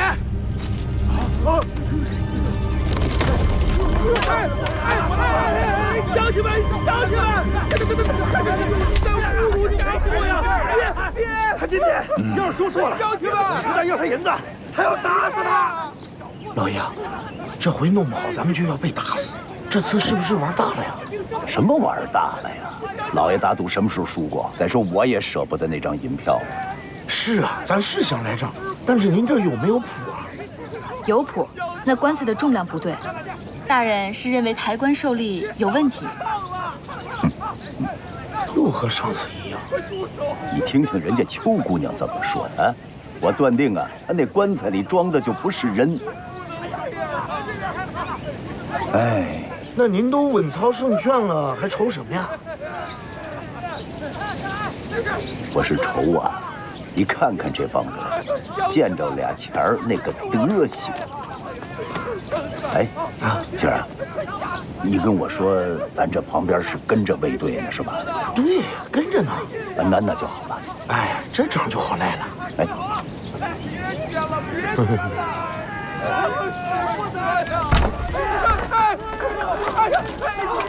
住手！住手！不能抢，不能抢啊！哎呀！哎，看看，看看，看看。别抢了！别抢了！发什么呆呀？叫人拿下呀！对，别抢了！求你们了！来人，拿下！别抢了！别抢了！别走！别走！别走！别走！干什么你们？别走！你们凭什么抓我呀？啊！真是瞎了你的狗眼了！这位是朝廷的钦差大人刘墉，刘大人。哎，也可能不是。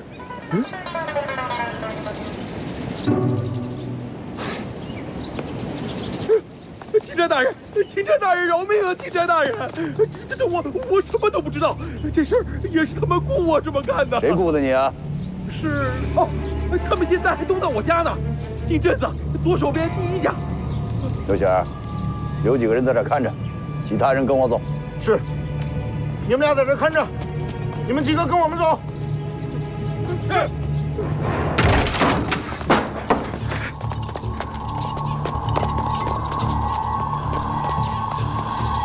大人，你们发现一具死尸。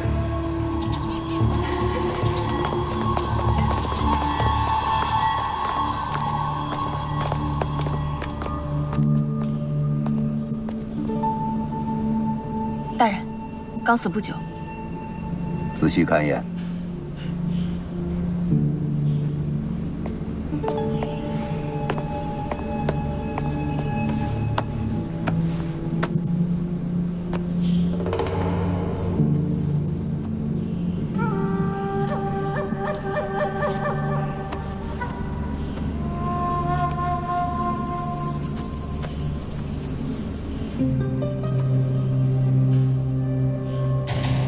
大人，这尸体的死亡迹象跟胡江同出一辙，而且脖颈处也有一个毒虫叮咬的痕迹。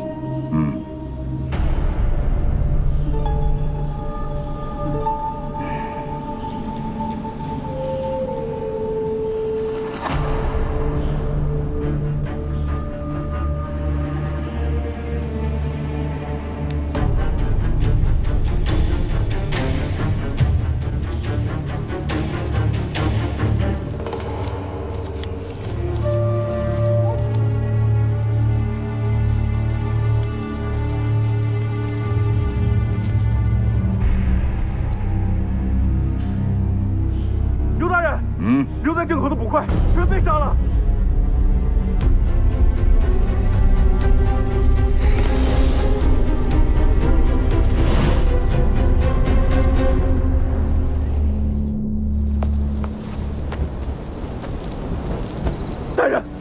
大人，大人饶命啊！我们看见那几位捕快像疯了一样大喊大叫，躺在地上抽搐着。当时我们都吓懵了，都怪我们财迷心窍，趁机拿了那些银两就跑掉了，其他真的一无所知啊！大人，刘大人，这些抢夺银两的村民该如何处置啊？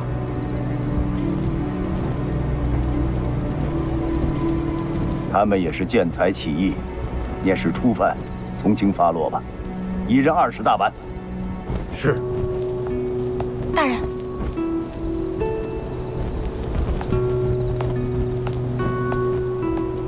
大人，这些尸体上也发现了毒虫的咬痕。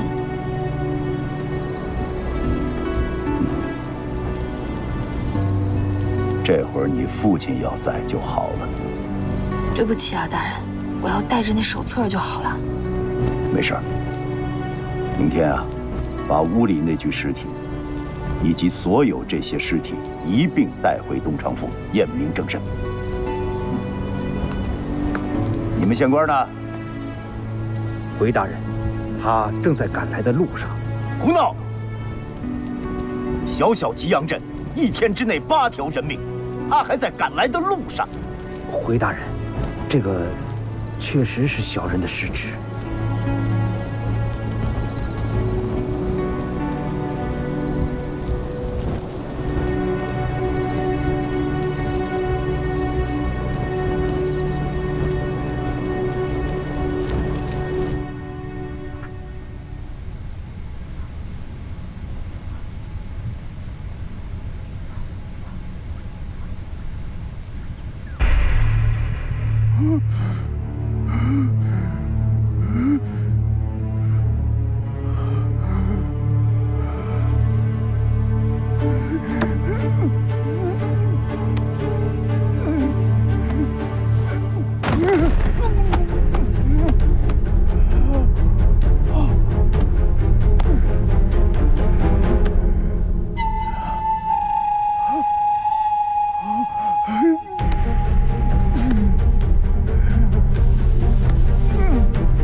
站住！队后，别往前了，我们看看吧。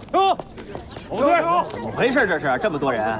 后退！同志大人，邱武作人缘太好了，乡亲们知道情况，都想来送他最后一程，所以让他们赶紧散了，保护好现场。哎，好嘞。大哈叔啊，六舅老爷。行了行了，退后一点，乡亲们，回去吧。怎么样？您查出点什么结果没有？验了，那个谁，把诗歌拿过来。不用，您直接告诉我就行了。邱先生是死于意外，溺水身亡。溺水？对，溺水身亡。就这小鱼缸，给人淹死了。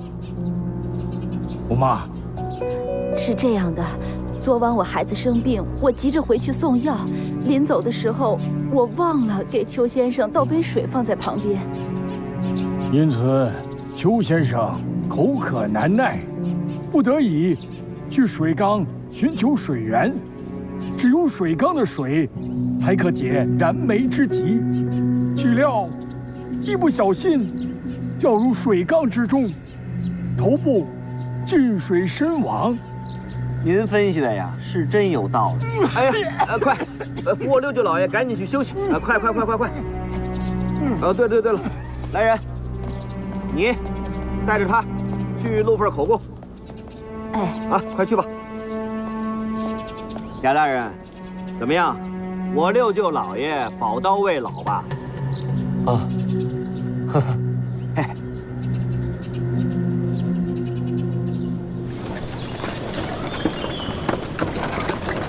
站住！不能让他们过去啊！你们是什么人啊？我还想问你们是什么人呢？你们这车上拉的都是尸体吧？你们这拉这么多尸体，万一有个瘟疫，你让我们怎么办？乡亲们，不能让他们过去啊！各位乡亲们，有劳啊！这车上拉的呀是尸体不假，但是呢，这些人绝非是病死。好，告诉各位啊，这些尸体啊跟咱们东昌府一个案子有关系。现在拉他们进城呢，是要到府衙去验尸，其他的不方便说了，还望各位乡亲们行个方便啊。那可不行，你说不是病死，你把布扯开，让我们看看先。对，让我们看看。这位小哥，这还真不能答应。不是你谁啊？在下呀，像我，你别在这胡搅蛮缠。大人，这人我认识。有什么事儿一会儿再说，你们先走开。小邱姑娘，东昌府衙办案，事关重大，能不能让开呀？小邱姑娘，你赶紧回去看看吧，你家出大事了。别在这胡说了。孟楠，孟楠，姑妈，您怎么来了？你可回来了，快回家去看看吧。邱先生他怎么了？他昨天晚上走了。孟楠，孟楠。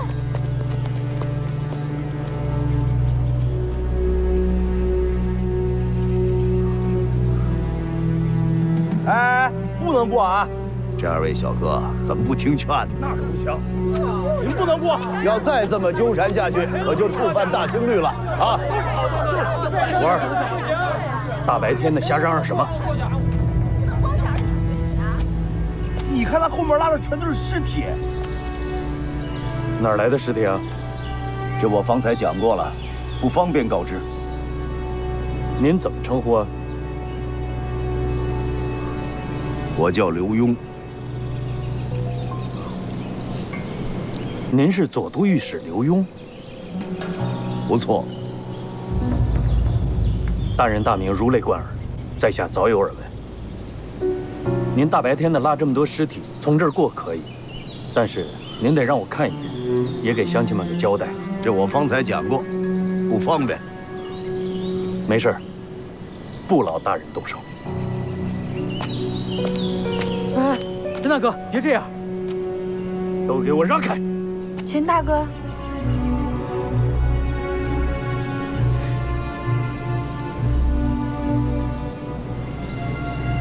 行了，再说一遍，这些尸体绝非是病死的，啊，而且都是咱们东昌府的乡亲们，于情于法，大家都该行个方便。让我们过去吧。秦大哥，这五子不懂事儿，你也跟着瞎胡闹。这大白天的，这么多人呢。你们两个跟我回家。不，姐，他们后边都是尸体。今天要是不跟我回去，以后就别再惹我这个姐了。不，哎，要不就算了。走不走？快走。走吧。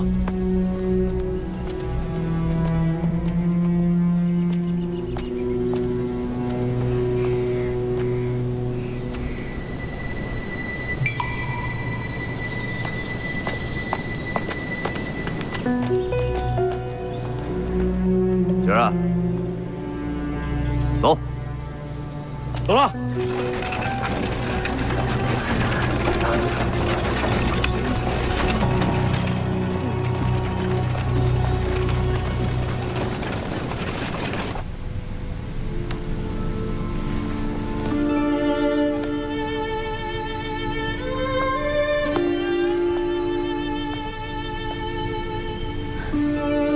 我爹是怎么死的？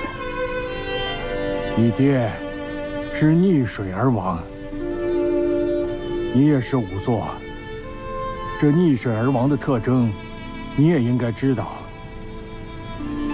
没有外伤痕迹，也没有内伤反应。我做了这么多年仵作，我可以确定。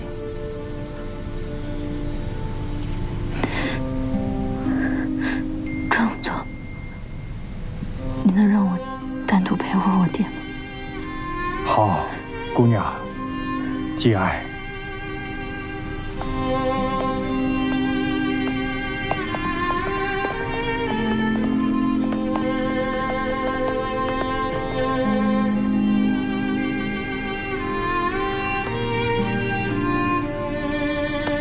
爹，你醒醒！你不是昨天还好好的吗？我跟你讲那么多话，你都还回应我。你吃饭吃的也挺香，你今天这是怎么了？你说话呀！爹，你都答应过我，你说你要陪我长大。待我成为一个成熟的仵作之后，你就可以回家，让我养你。你怎么不等女儿啊？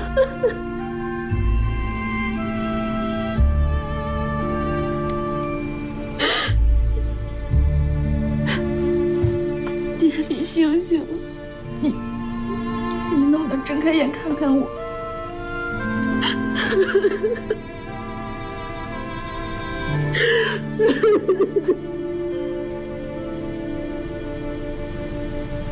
邱仵作死了。哎呀，你说，那么漂亮个人儿，说没就没了？老爷，不是那个女的邱仵作，是他爹，叫邱燕飞。哈，怎么死的？听说是在鱼缸里溺水溺死。胡扯！对呀，我也觉得胡扯呀。多大个鱼缸能把人溺死？我听说是脸盆那么大的。老爷，此案必有蹊跷。不是这个事儿，怎么没人告诉我呢？老爷，您是钦差大臣，咱是专门跑过来侦办假传圣旨这样的大案，死个仵作这样的小事情，谁敢劳烦您呢？贺福，哎，你说你跟着我这么多年啊，一点真本事都学不会。老爷，我该死。就这个拍马屁的功夫啊，拍的我还挺舒服啊。报，何大人，慌慌张张的干什么呀？刘大人回来了。刘墉回来了。刘大人他带了一堆尸体回来。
爹，咱们这是要去哪儿啊？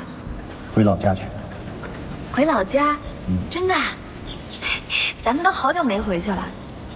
爹在老家东昌忙了份差事，以后天天陪着你，我们再也不分开了，够踏实的生活。太好了，这样我就能天天跟您待在一起了。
我捋了一下啊，这事情的真相应该是这样的：贾钦差藏匿了赃银，事情暴露以后呢，他花钱雇村民佯装丧葬，想转移赃物。对了，刘大人，您收回的那些银子，数目不对吧？我调查那个贾钦差搜刮的财物可是数不胜数啊。我就找着这么些。行。那就当是转移了部分赃银啊，然后被您刘大人识破了，双方遇到了，打斗了起来，再然后这几个人和他就都死了。刘大人，怎么死的？中毒而死啊？都是中毒而死啊？跟胡江的死法如出一辙。不是，如果照您这么说，应该还有第三方。刘大人。您是否进行过尸检？邱仵作已然验过了啊，而且呢，您是没看出来，他们每个人的脸上和这脖子上啊，都有那个小虫叮的小眼儿。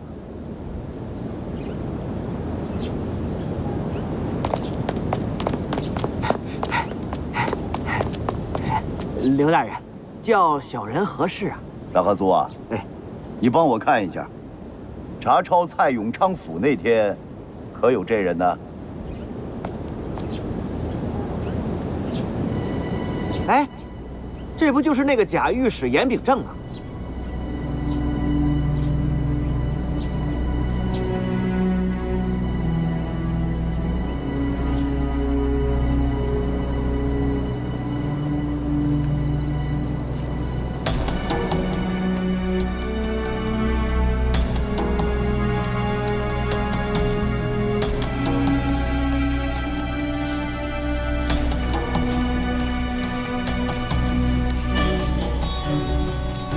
严秉正这个钦差是假的，可他手里的圣旨残片却是真的。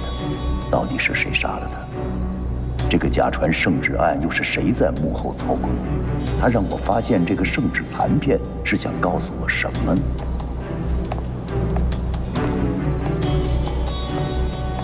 刘大人，刘大人，身体好些了吗？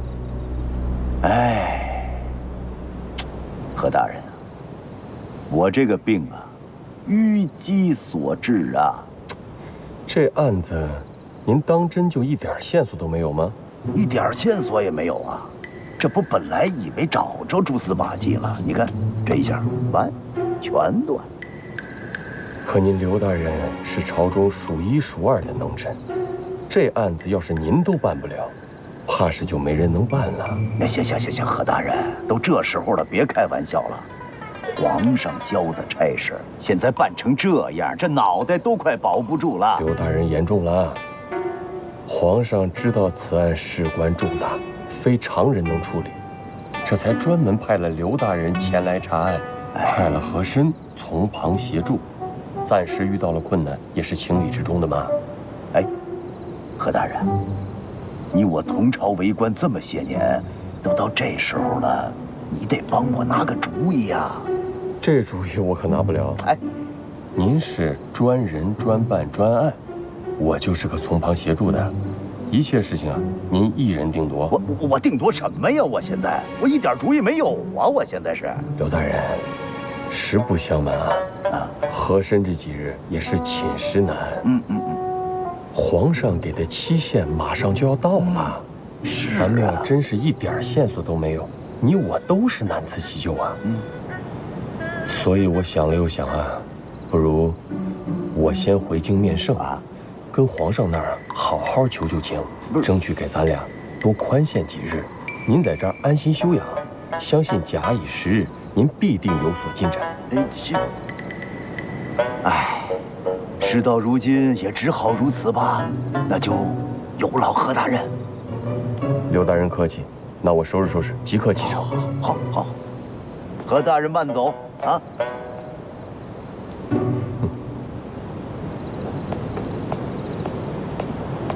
我兄弟二人落草之后，一直盘踞在七旬山，干着一些打家劫舍的勾当。后来，上一任东昌知府被调走，蔡永昌接任，他派人找到我们，说要跟我们谈合作。他负责保护我们，负责在每次官兵围剿的时候提前通知我们，而我们则负责替他排除异己。排除异己。对，去年3月，赴唐知县傅德在家中死于非命，那就是我们干的。哎，你说这福德是不是山东巡抚傅国泰的侄子呀？正是。好家伙，你们这个连巡抚的侄子都敢杀啊！可以。我们这也是后来才知道的。大人，我还怀疑假传圣旨是傅国泰有意而为之，先除掉蔡永昌，再嫁祸于我们兄弟二人，从而将我们这股势力一网打尽，好替他侄子报仇雪恨。傅国泰毕竟是山东巡抚啊，他办个知府还用费这心思？再说这个事儿，他引火上身呢。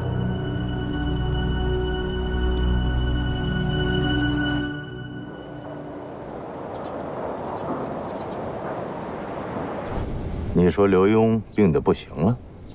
刘大人确实病倒了3日，之后，他便说需要休息，不方便办案。可奴才看，离您给的20天的期限剩没几天了，就着急先行回宫面圣，向您说明情况。好，朕知道了。皇上，那东昌府那边，奴才是不是马上返回去？不用了，你车马劳顿，回去休息吧。3天之内，刘墉要是破不了案的话，朕自然会找他。这，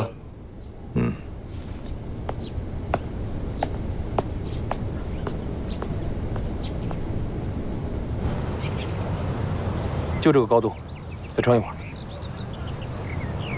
哎，还要撑多久啊？撑不住。哎，哥哥，那个我有事儿要离开一下，记住啊，这等我回来手才能放下来啊。那有多久啊？甭管多久，这个靶场我说了算。大胆！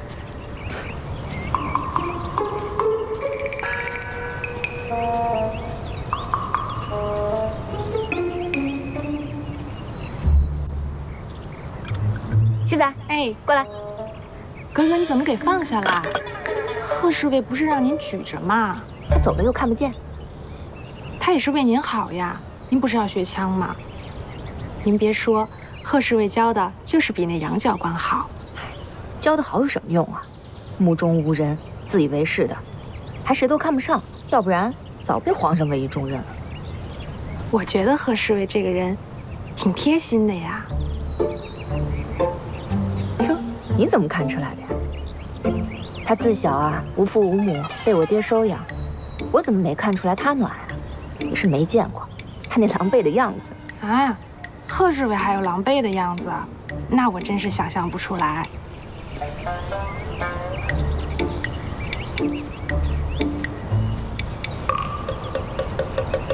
哎，哥哥，这谁让你把这手放下来的？我是格格，我说了算。我说格格呀，您既然要我教你，那我就是您的师傅。您这格格脾气，只有离开了这靶场才能犯呢。可这固定的靶会我已经打了很久了，我都会了，多无聊。要不这样，你给我打只鸟看看。让我打鸟？受到压迫，必然要反抗。好。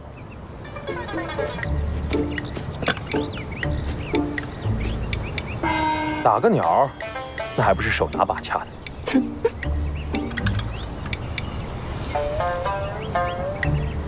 啊！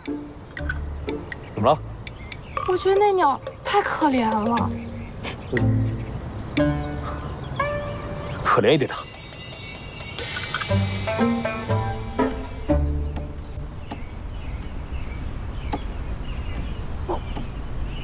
皇上，之前奴才跟您说那事儿，您什么事儿？皇上，六王爷刚刚说，想让婉儿格格去趟山东。哎呦，奴才张嘴，张嘴。哦，不是朕不想答应你，实在是依照大清的律例，婉儿格格是王府的家眷，岂能随随便便离开京城啊？是，皇上您说的这些，奴才都明白。就是我们家婉儿脾气，你也知道，我这脾气不好交差。回去歇着吧。哎，这。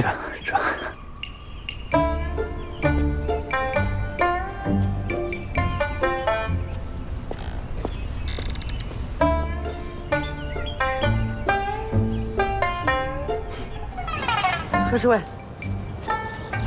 王爷找您有事儿。什么事儿？属下不知。啊，下去吧。是。哎，哥哥，您继续再练一会儿吧，我先回去复命啊。行。加油。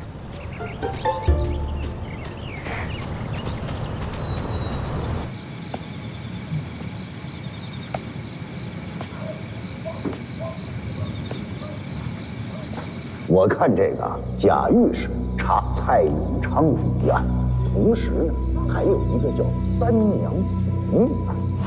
蔡永昌的三夫人怀有身孕，备受宠溺。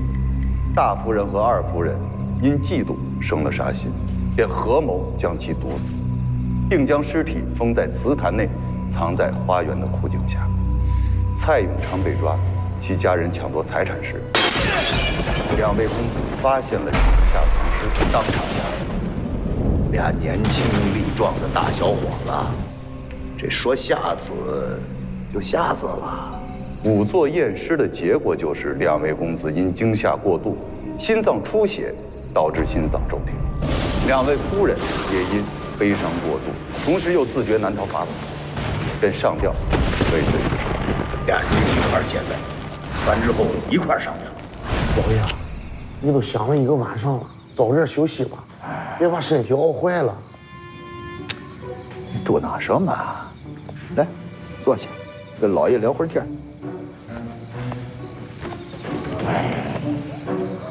这个假钦差的案子呀，真是把你折腾的不轻。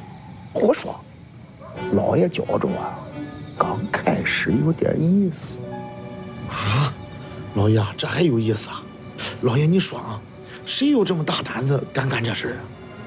杏儿，你琢磨啊，贾御史死了，蔡永昌找不着了。就在这个时候，胡江、胡海哥俩又出事了。你不觉着这个背后他有点什么事吗？老爷呀，要我说呀，这个假钦差的案子，严秉正也找着了，咱就结案，直接回京城就行了。这个孩子，你老爷能那么断案吗？这就是有人诚心想把水给搅浑，他就不想让我查下去。老爷，我刚才就是那么一说，咱呢再继续查，我相信老爷的能力，咱一定能查出线索来。刘大人，哟，福台大人，刘大人啊，停尸房的尸体，卑职已经让家属领回去安葬了。福大人，案子没断完呢，怎么把尸首给领走？刘大人，您先别急，这都10多天了，真等到尸体腐烂发臭，这一样破不了案啊。更何况我们也没有在尸体身上找到任何线索。还有，刘大人您也知道，此地民风彪悍，一旦把事情做绝，那就是官逼民反呀。到时候这事态不好收拾。福大人，我说句不干嘛的话，您这可有点保您这乌纱帽的意思啊。刘大人，您此话是什么意思呀？您可别忘了，咱们在一条船上，等20天的期限一到，卑职一样逃不开干系。卑职告辞。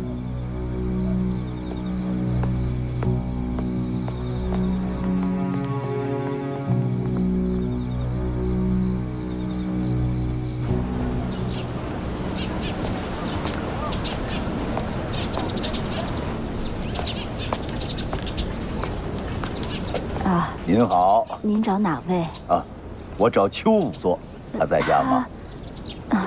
他已经去世了。我知道，我知道。您是？我姓刘，邱仵作和他的女儿都是我的属下，今日过来看看。啊，是这样啊。哎，我是邱家的老邻居，大伙都叫我吴妈。哦。自从邱先生瘫痪以后，一直都是我来照顾他的生活。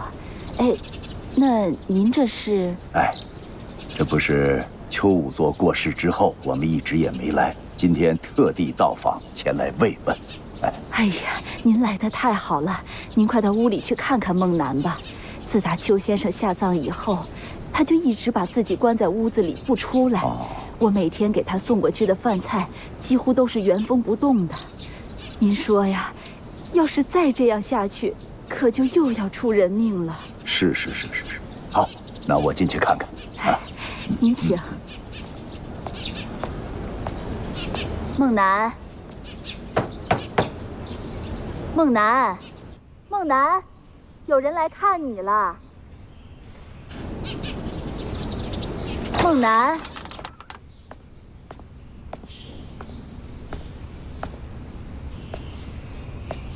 孟楠姑娘，刘墉特来探望。大人，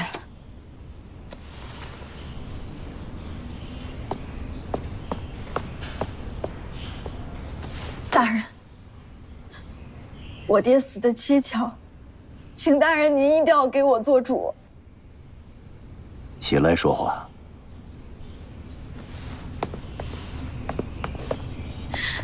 大人，您记不记得我跟您说的那个画有毒虫图案的手册？我本来想要仔细研究，可是这次回来发现也不见了。不见了？对，你看我画了这么多，我是想凭记忆把那毒虫的图案给画出来。可是我无论怎么画，都无法还原了。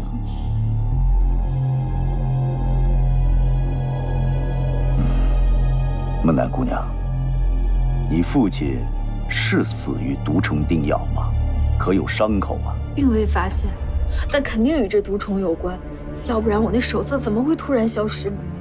肯定是有人怕我找到什么有力线索，就把手册给偷走了。对了，大人。我想起来了，我爹是在检查完傅家2位公子的尸体回来后就突然瘫痪的，无法与人正常交流。你不觉得这事情前前后后都太过不合乎常理了吗？怎么讲？我爹平时身体一直很硬朗，没有任何预兆。就算突发预疾，那用药之后也都有所改善了，身体也都有知觉，小幅挪动啊、行走啊都没有什么问题。就算他栽到那水缸里，那怎么可能连抬起头的气力都没有？怎么可能被那潜水给淹死呢？况且那天吴妈也是喂过水之后才离开的，我爹怎么可能到水缸旁边来取水啊？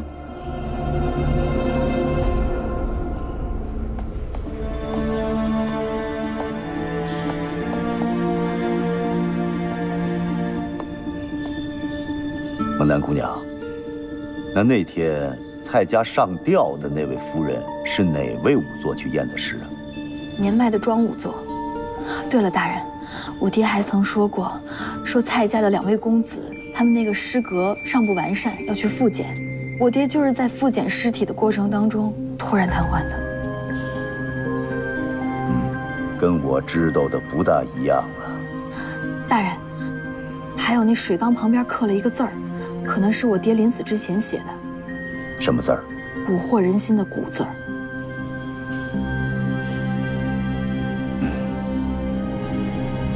中尉爱卿，2个月前，在山东省东昌府发生了假传圣旨一案。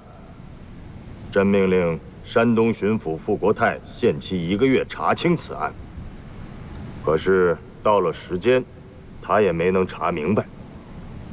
朕又命令督察院左都御史刘墉为钦差大臣，共同协助傅国泰查清此案，限期20天。可是时间到了，刘墉还是让朕失望了，而且这个刘墉还上了一个折子，百般推卸。众位爱卿，此事该如何办呢？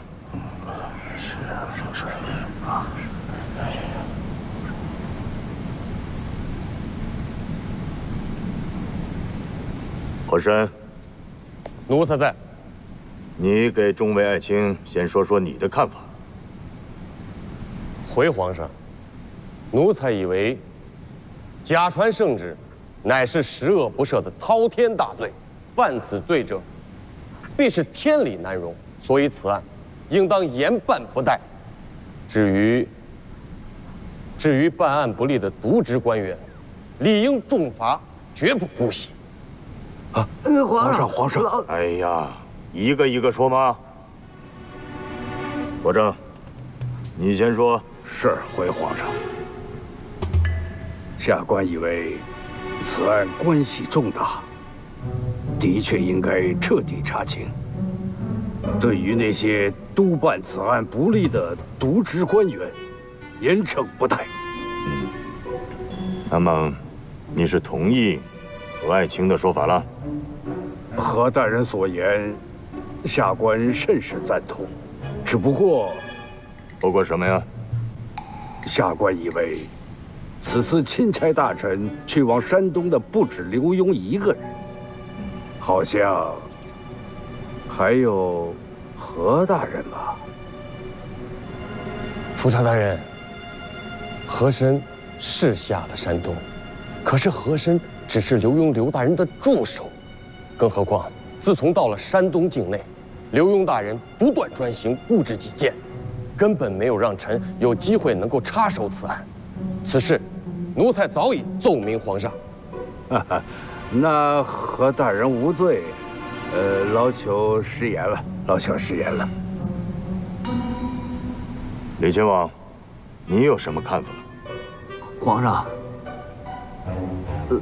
老奴的看法其实和富察大人还有何大人的看法相差不多。只是恳请皇上，看在他是老奴女婿的份上，你放肆！皇上恕罪，皇上恕罪。朕只是想听听你的看法，你却在这里求情。天子犯法与庶民同罪，这个道理你不懂吗？懂。和珅。对于督办此案不力的渎职官员刘墉，你认为该如何处置？回皇上，奴才以为刘墉身为钦差却有负圣恩，理应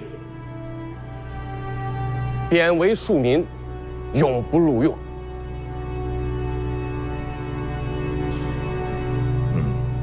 那傅国泰呢？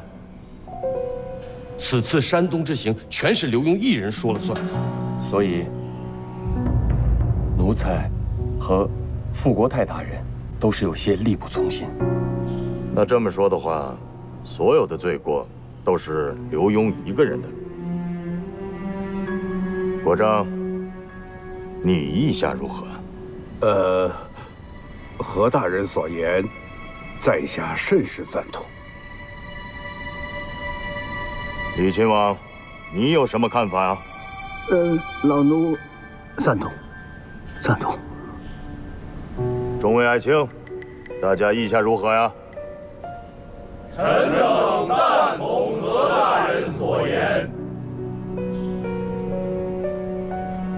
拟旨罢去刘墉所有官职，听候发落。退朝。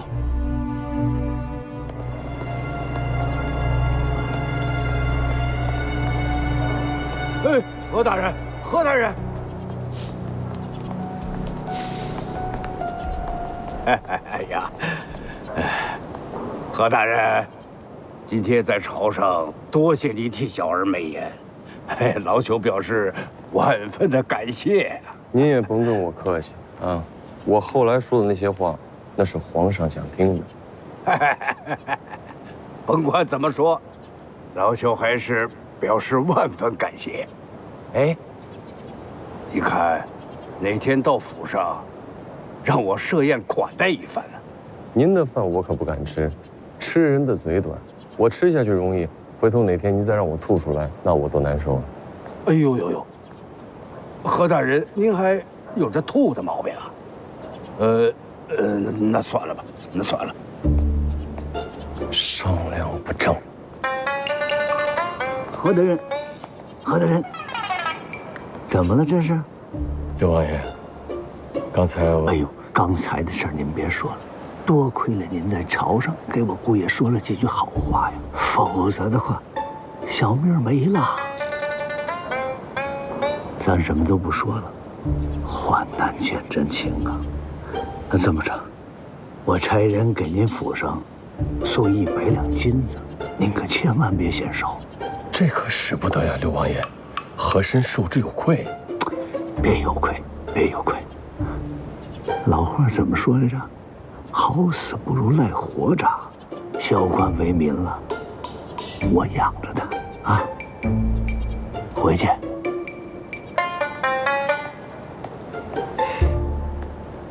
老奸巨猾呀。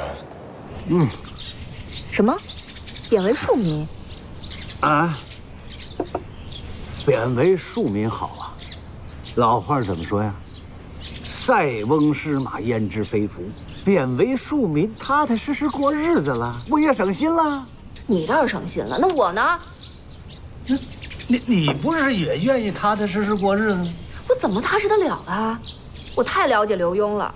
你要是把他贬为庶民啊，还不如要了他的命。哇，我这姑爷辈儿也这么大呢。这什么官瘾啊？反正我不管。你要是想不出办法来让刘墉官复原职，我这就把你的鸟给放生了。我跟你说，闺女，你怎么老跟我这鸟过不去？再说这事儿，你也不能赖我呀。皇上下的圣旨，皇上金口玉言，你爹就是个王爷，我能怎么办？你真没办法了？我也没办法。好。哎，别，有办法，有办法。哎，有个人，那兴许能让皇上改变主意。谁啊？皇太后啊。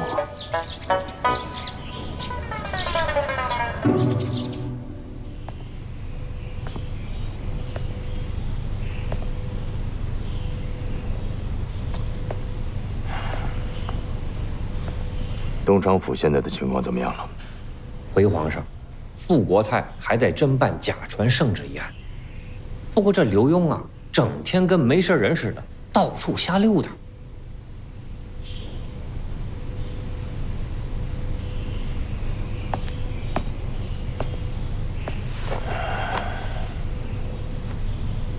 他这是和朕在玩激将法呢。臣贺子峰，恭请皇上圣安。子峰啊，婉儿格格和朕提过几回要去山东看刘墉，朕已经准了。你设法和格格同行，保护格格的安全。到了山东之后，叮嘱刘墉的一举一动，有什么情况，随时来报。臣遵旨。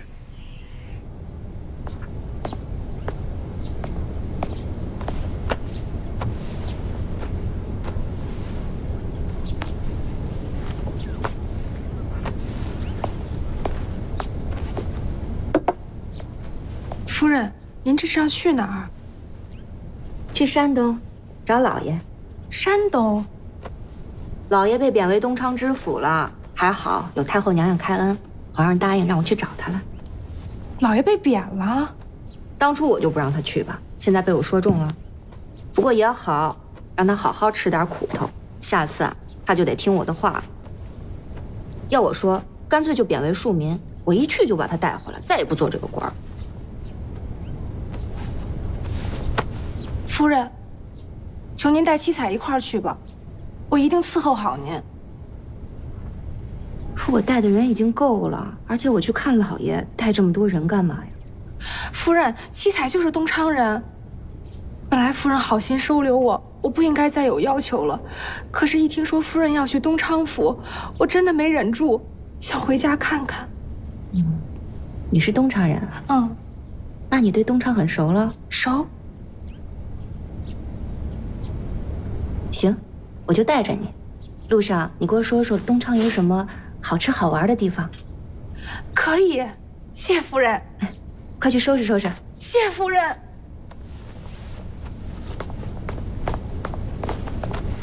什么？皇上修改了旨意？可不是嘛！其实昨儿个六王爷带着婉儿格格就去见了皇太后。皇太后一听这事儿，立马急了。这刘墉可是他干儿子，这要是被贬为庶民了，他脸面往哪儿搁呀？说句大不敬的话呀，皇上他老人家和刘大人这出贬了升升了贬的戏，可是真唱不腻呀。不过这么大的事儿，钱公公怎么才告诉我？这不来不及了吗？然后呢？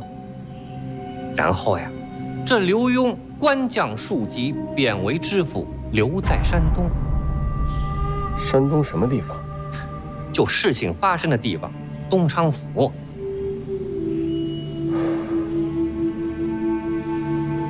哎呀，何大人，该说的不该说的都说完了，我也该走了，我还得宣圣旨呢。有事儿啊，我再来跟您说。怎么这钱公公，听您这话的意思，还得亲自跑趟山东啊？咱家呀，就是跑腿的命啊。这腿可不能白跑，到了山东，狠狠宰他刘墉一顿。哼，我也不差他那口。钱公公这话在理。不知钱公公上次在我那鉴宝房里，可有什么喜爱之物啊？都喜欢。钱公公啊，都喜欢就好说了，喜欢什么都拿走。何大人呀，您太敞亮了，以后呀有什么事儿，我踩着风火轮来告诉您。那就有劳钱公公了。何福在，老爷。带着钱公公鉴宝。哎，钱公公，这边请。何大人，多谢了。不送。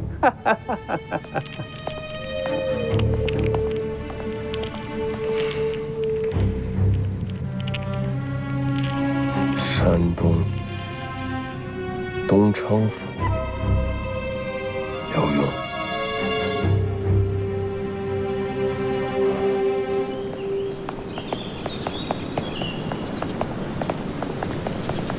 哥哥，您这是又要去找刘大人？是又怎么样？不是又怎么样？反正皇上已经答应了，就算我爹怎么反对，我今天也是一定得走的。哎，哥哥，您别急，与您想的恰恰相反。这六王爷担心您一路上的安危，所以差我与您一同前去，护您左右。我爹他真这么说啊？真的。看来关键时刻，我爹还是顶点用的。走吧。走。哎，哥哥当心。奉天承运，皇帝诏曰：则钦差大臣刘墉查办山东东昌境内假传圣旨一案，未能如期申复正恩，现革去钦差大臣及本监各职，留戴罪之身，官降数级，变为东昌知府，继续查办此案，以其戴罪立功，勿负皇恩，钦此。刘墉领旨，吾皇万岁万岁万万岁！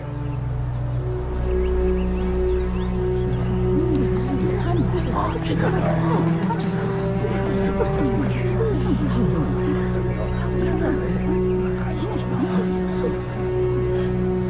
出来，出来！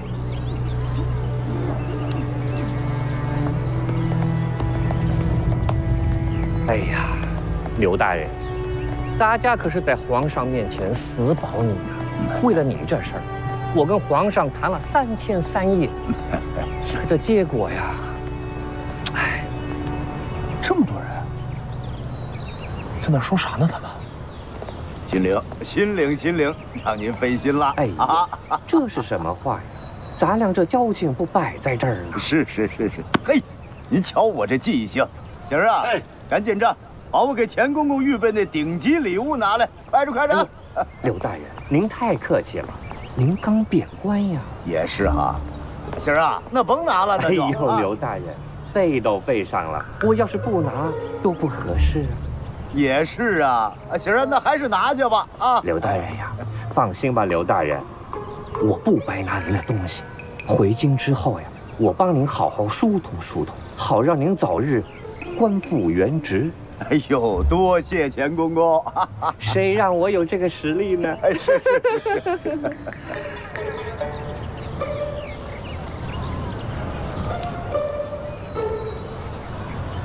刘大人，我跟您说呀，这山东界内，傅大人可是经营了许多年了。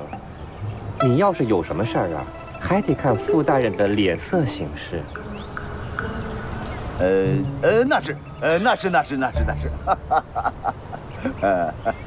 哎，景儿啊，来了！哎，快！哎，留神脚底下，留神，那可是顶级的宝贝啊！哎，拿来，哎，钱公公，特地给您找的山东顶级宝贝。哎呦，东西金贵，东昌府地面上又乱，回去再打开。回去，明白。那我告辞了啊！哎，请。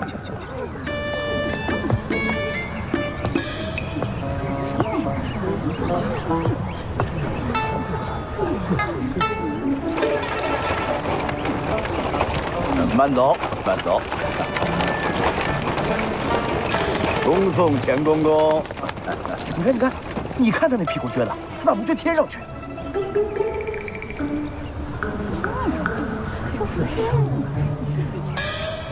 哎，那他不就是那天见到那个钦差大臣吗？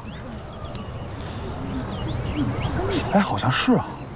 那咋变知府了呢？哎，你说他这官是升了还是降了？这当然是降了。那降了好，他以后不敢嘚瑟了。那人家降了，你能把他怎么着？行啦，你们两个别看了，这楼下都来客人了，快去帮忙。哎，好的，姐。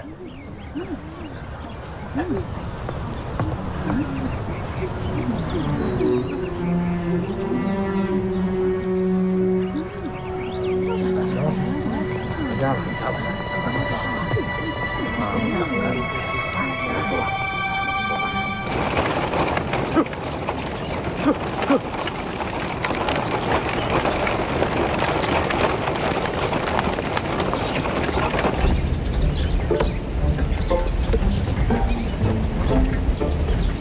公公，这都出东昌府大半天了，刘墉送您的到底是什么宝贝啊？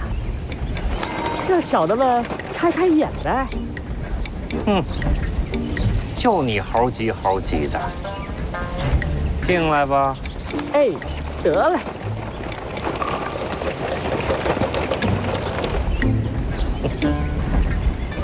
猴崽子，今儿个呀，就让你开开眼。打开吧。好嘞。轻点儿，别给我摔着了。不会，不会。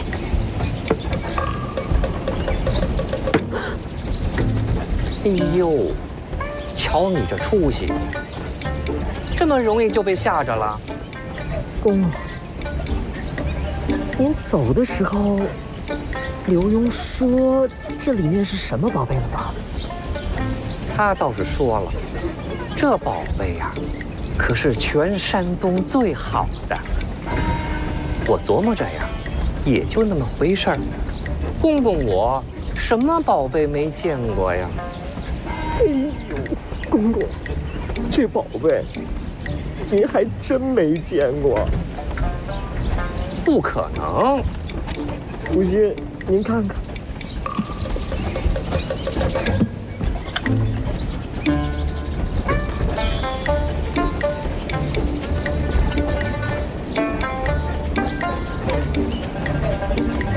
刘墉，我跟你没完！哼！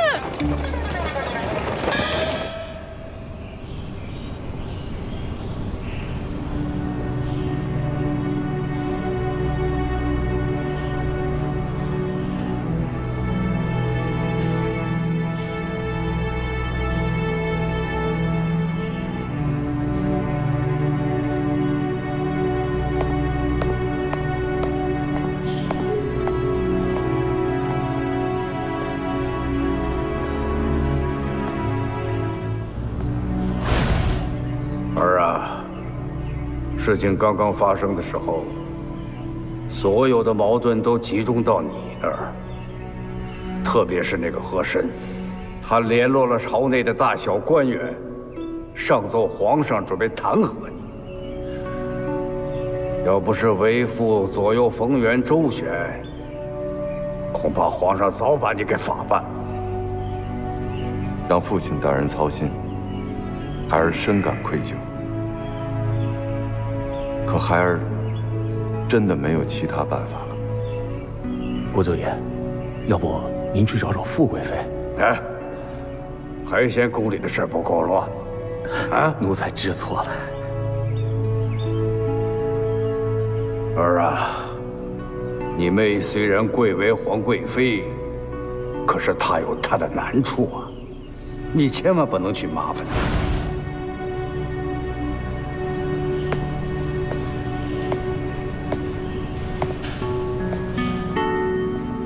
刘大人，你也不要太过哀伤。我回到济南府，立即给家父书信，让他在皇上面前替您求求情。哎，多谢傅大人。为官这么多年呢，沉沉浮浮，刘墉早已习惯了。啊，只是这以后在傅大人麾下，还望您多多照顾啊。哎，您可千万别听那个钱公公乱说，那就是一个不折不扣的小人。是。哎，请问傅大人，那您何时赶回济南呢？这一晃，来东昌府已经2个多月了。济南巡抚衙门那边也确实积压了很多事情，我还真是归心似箭呀。可是这个贾传圣旨一案至今没个下文，我这心里着实的……傅大人您放心，此事卑职是不会放手的。不过呢，这所有线索呀，暂时中断了，卑职得从长计议。那就麻烦刘大人了。是哦，还有胡家兄弟一案。哦，嗨，那是个误会。不，我想说的是，胡家兄弟虽然与我有些私仇，但是希望不要妨碍到刘大人的秉公处理。有数，有数。那我就告辞了。宋副大人。刘大人，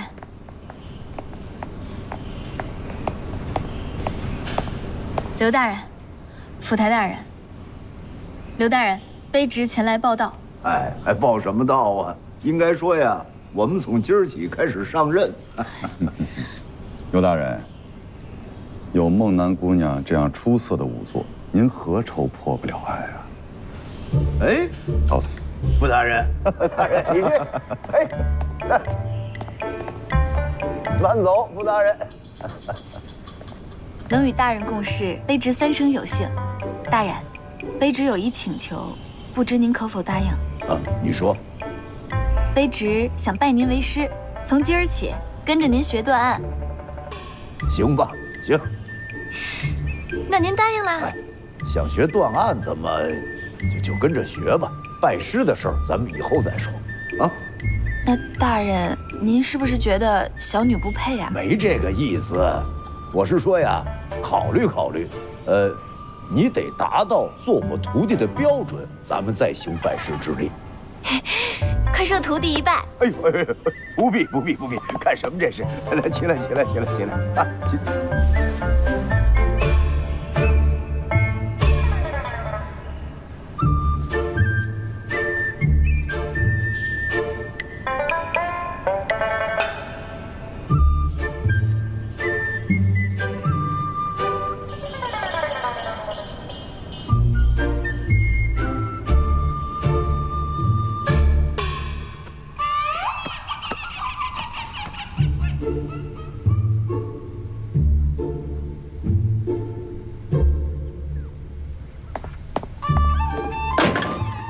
刘勇，你可真没良心啊！一声不吭就跑了。你知道你来山东这些日子我有多担心你吗？天天惦记你吃没吃好，睡没睡好，是不是又遇上什么麻烦了？有没有生命的危险？我这一想就一宿一宿的睡不着觉，你知道吗？让夫人费心了，夫人那枪是……你别给我打岔。本来我还想着这次来了是不是对你好一点，不再打你骂你了。可你倒好，直接让皇上贬为庶民了。知府？没我你知什么府啊？你知不知道这是我费了多大的劲儿在皇太后那儿帮你求来的？不知道。你现在知道了？知道了。你知道了还那样？我没那样啊。你还想怎么样啊？那副色眯眯的小眼神儿，那手还握那么紧。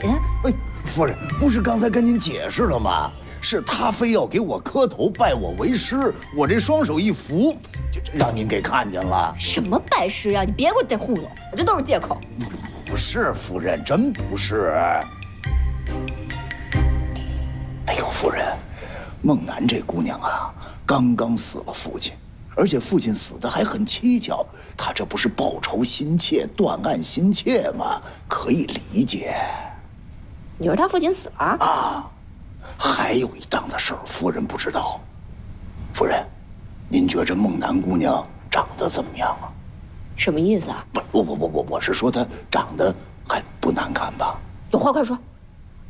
傅国泰瞧上人家了，这不是说了吗？要利用回济南办案，带着邱仵作一块走。你想啊，这么如花似玉大闺女跟他回济南，这能有好吗？这个啊，回得来吗？还这老色鬼！哎，这是邱仵作自己想了个办法，我一开始没反应过来。后来我明白了，哦，这么回事儿。他拜我为师，这样他就是我的徒弟。那傅国泰怎么也得忌惮3分，他不能娶我徒弟，这不顺水人情就帮他一忙吗？是这样？是啊，夫人。所以说呀，人家一个老百姓家的孩子不容易，这和珅什么这都瞧上人家了。这帮老色鬼，我真应该去告诉皇上去，把他们……不行，夫人，这事儿不能随便说，没发生呢，对不对？你怎么说人家没有真凭实据的？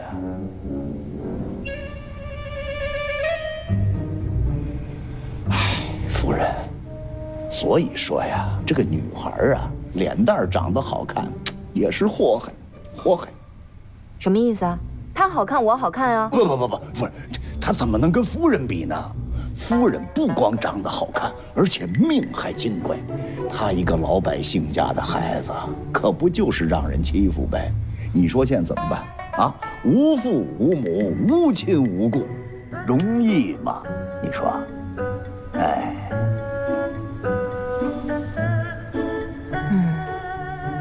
原来事情是这么回事啊！是啊，老爷，那我错怪你了。哎，没有。行了，别跪着了，起来吧。不行，惹夫人生了气，一定要跪，必须得跪，一直跪到夫人消气。老爷，您是个为民伸张正义的大英雄。多谢夫人。那就快起来吧。不能。一定要等夫人消气。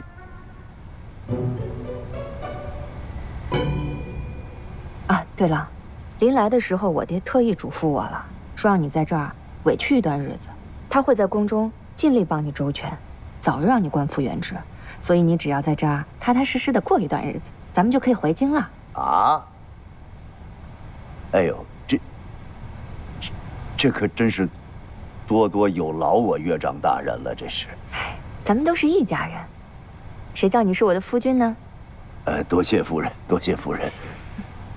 你呀，就这嘴好。不，是夫人调教的好，调教的好。知道就好。不过我可告诉你啊，在这东昌府，你可不要多管闲事儿。夫人，那什么叫闲事啊？就是不许办案。啊？我爹告诉我了，东昌这地界乱得很，这不仅百姓们乱，这官府衙门更乱。你要是办案，保不齐会得罪谁呢？可是没什么可是的，你就踏踏实实的在这过一段日子，咱们就回京了。夫人，这为官一任，不管长短，总得保一方平安吧？这个我说的不够清楚吗？清楚啊。那你就不能答应我吗？可。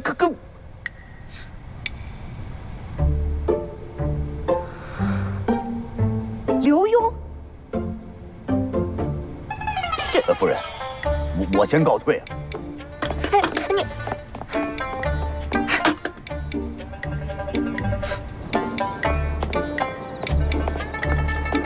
你乐什么你？何侍卫，你笑起来挺亲切的。是吗？嗯。哦，谢谢啊。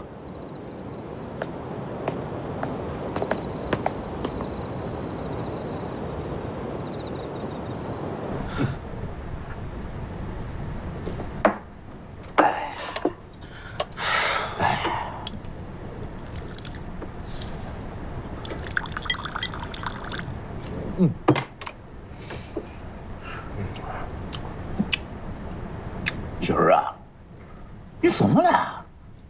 你不是一喝酒醉吗？你这是干什么？这是？哎呀，你心里不难受吗？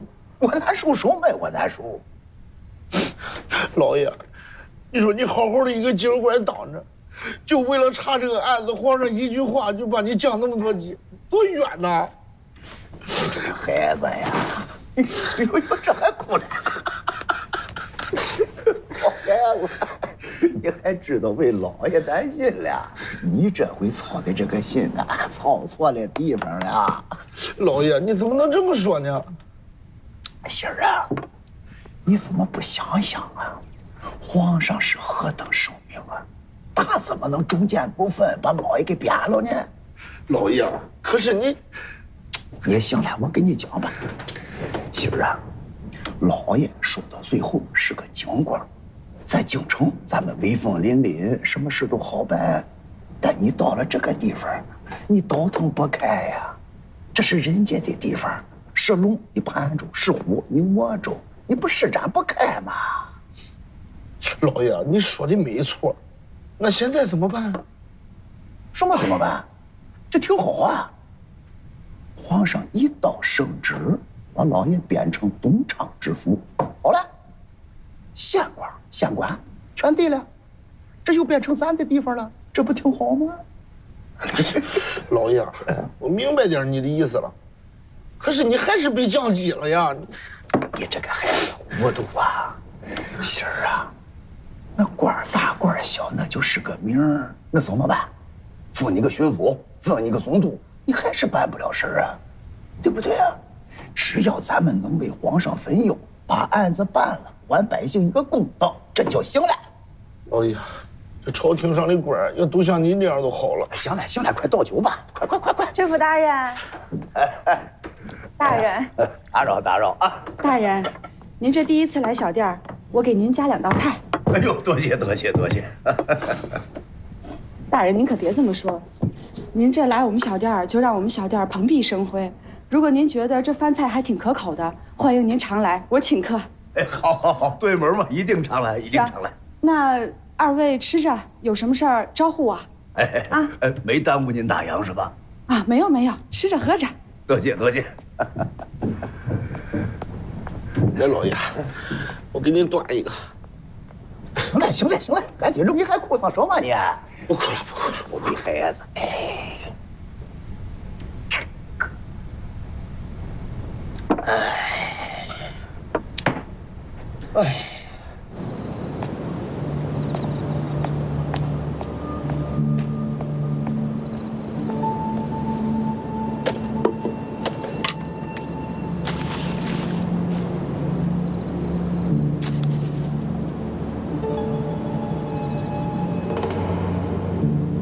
你这是怎么了？你这是，这是喝了几口就喝成这样？你妈这不高兴，你用不用吐啊？啊？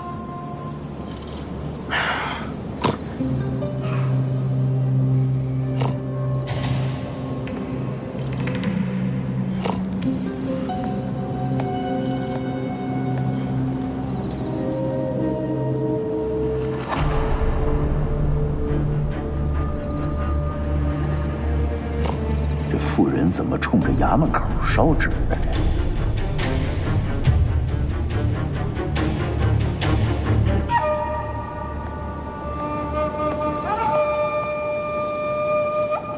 老爷到家了吗？没到。来，走，行，拿着啊，脚底下，看着，咱们就多赢他点银子，就那些个菜，我跟你说，他们不行。什么东西啊？怎么躺这儿了？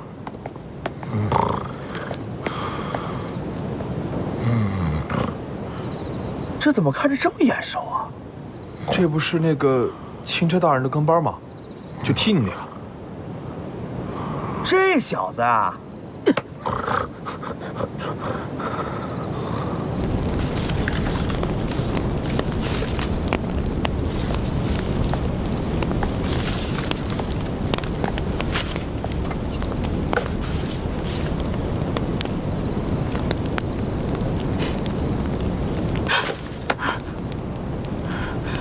你是什么人啊？哦，大姐不要害怕，过路的。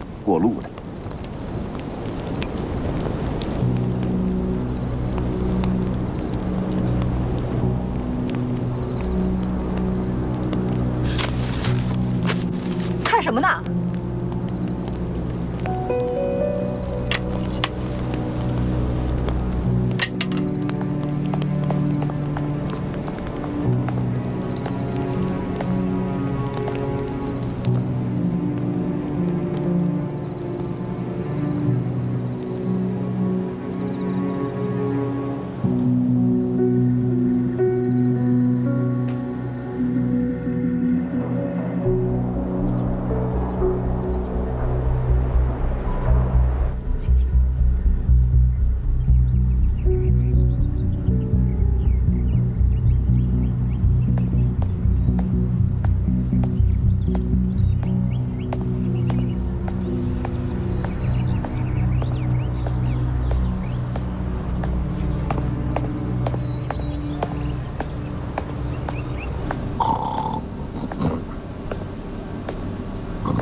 谁呀？西渡本大人。我。知府大人。大佐，你好歹也是个同知，大白天的在这儿睡觉，不大合适吧？对不起啊，知府大人，我是这样，昨天晚上我帮您查一些那个东昌府的案卷，彻夜未眠，所以我困了。念你辛苦，原谅你了。谢谢知府大人。跟我出趟门。啊？干什么去？体察民情。哦，好。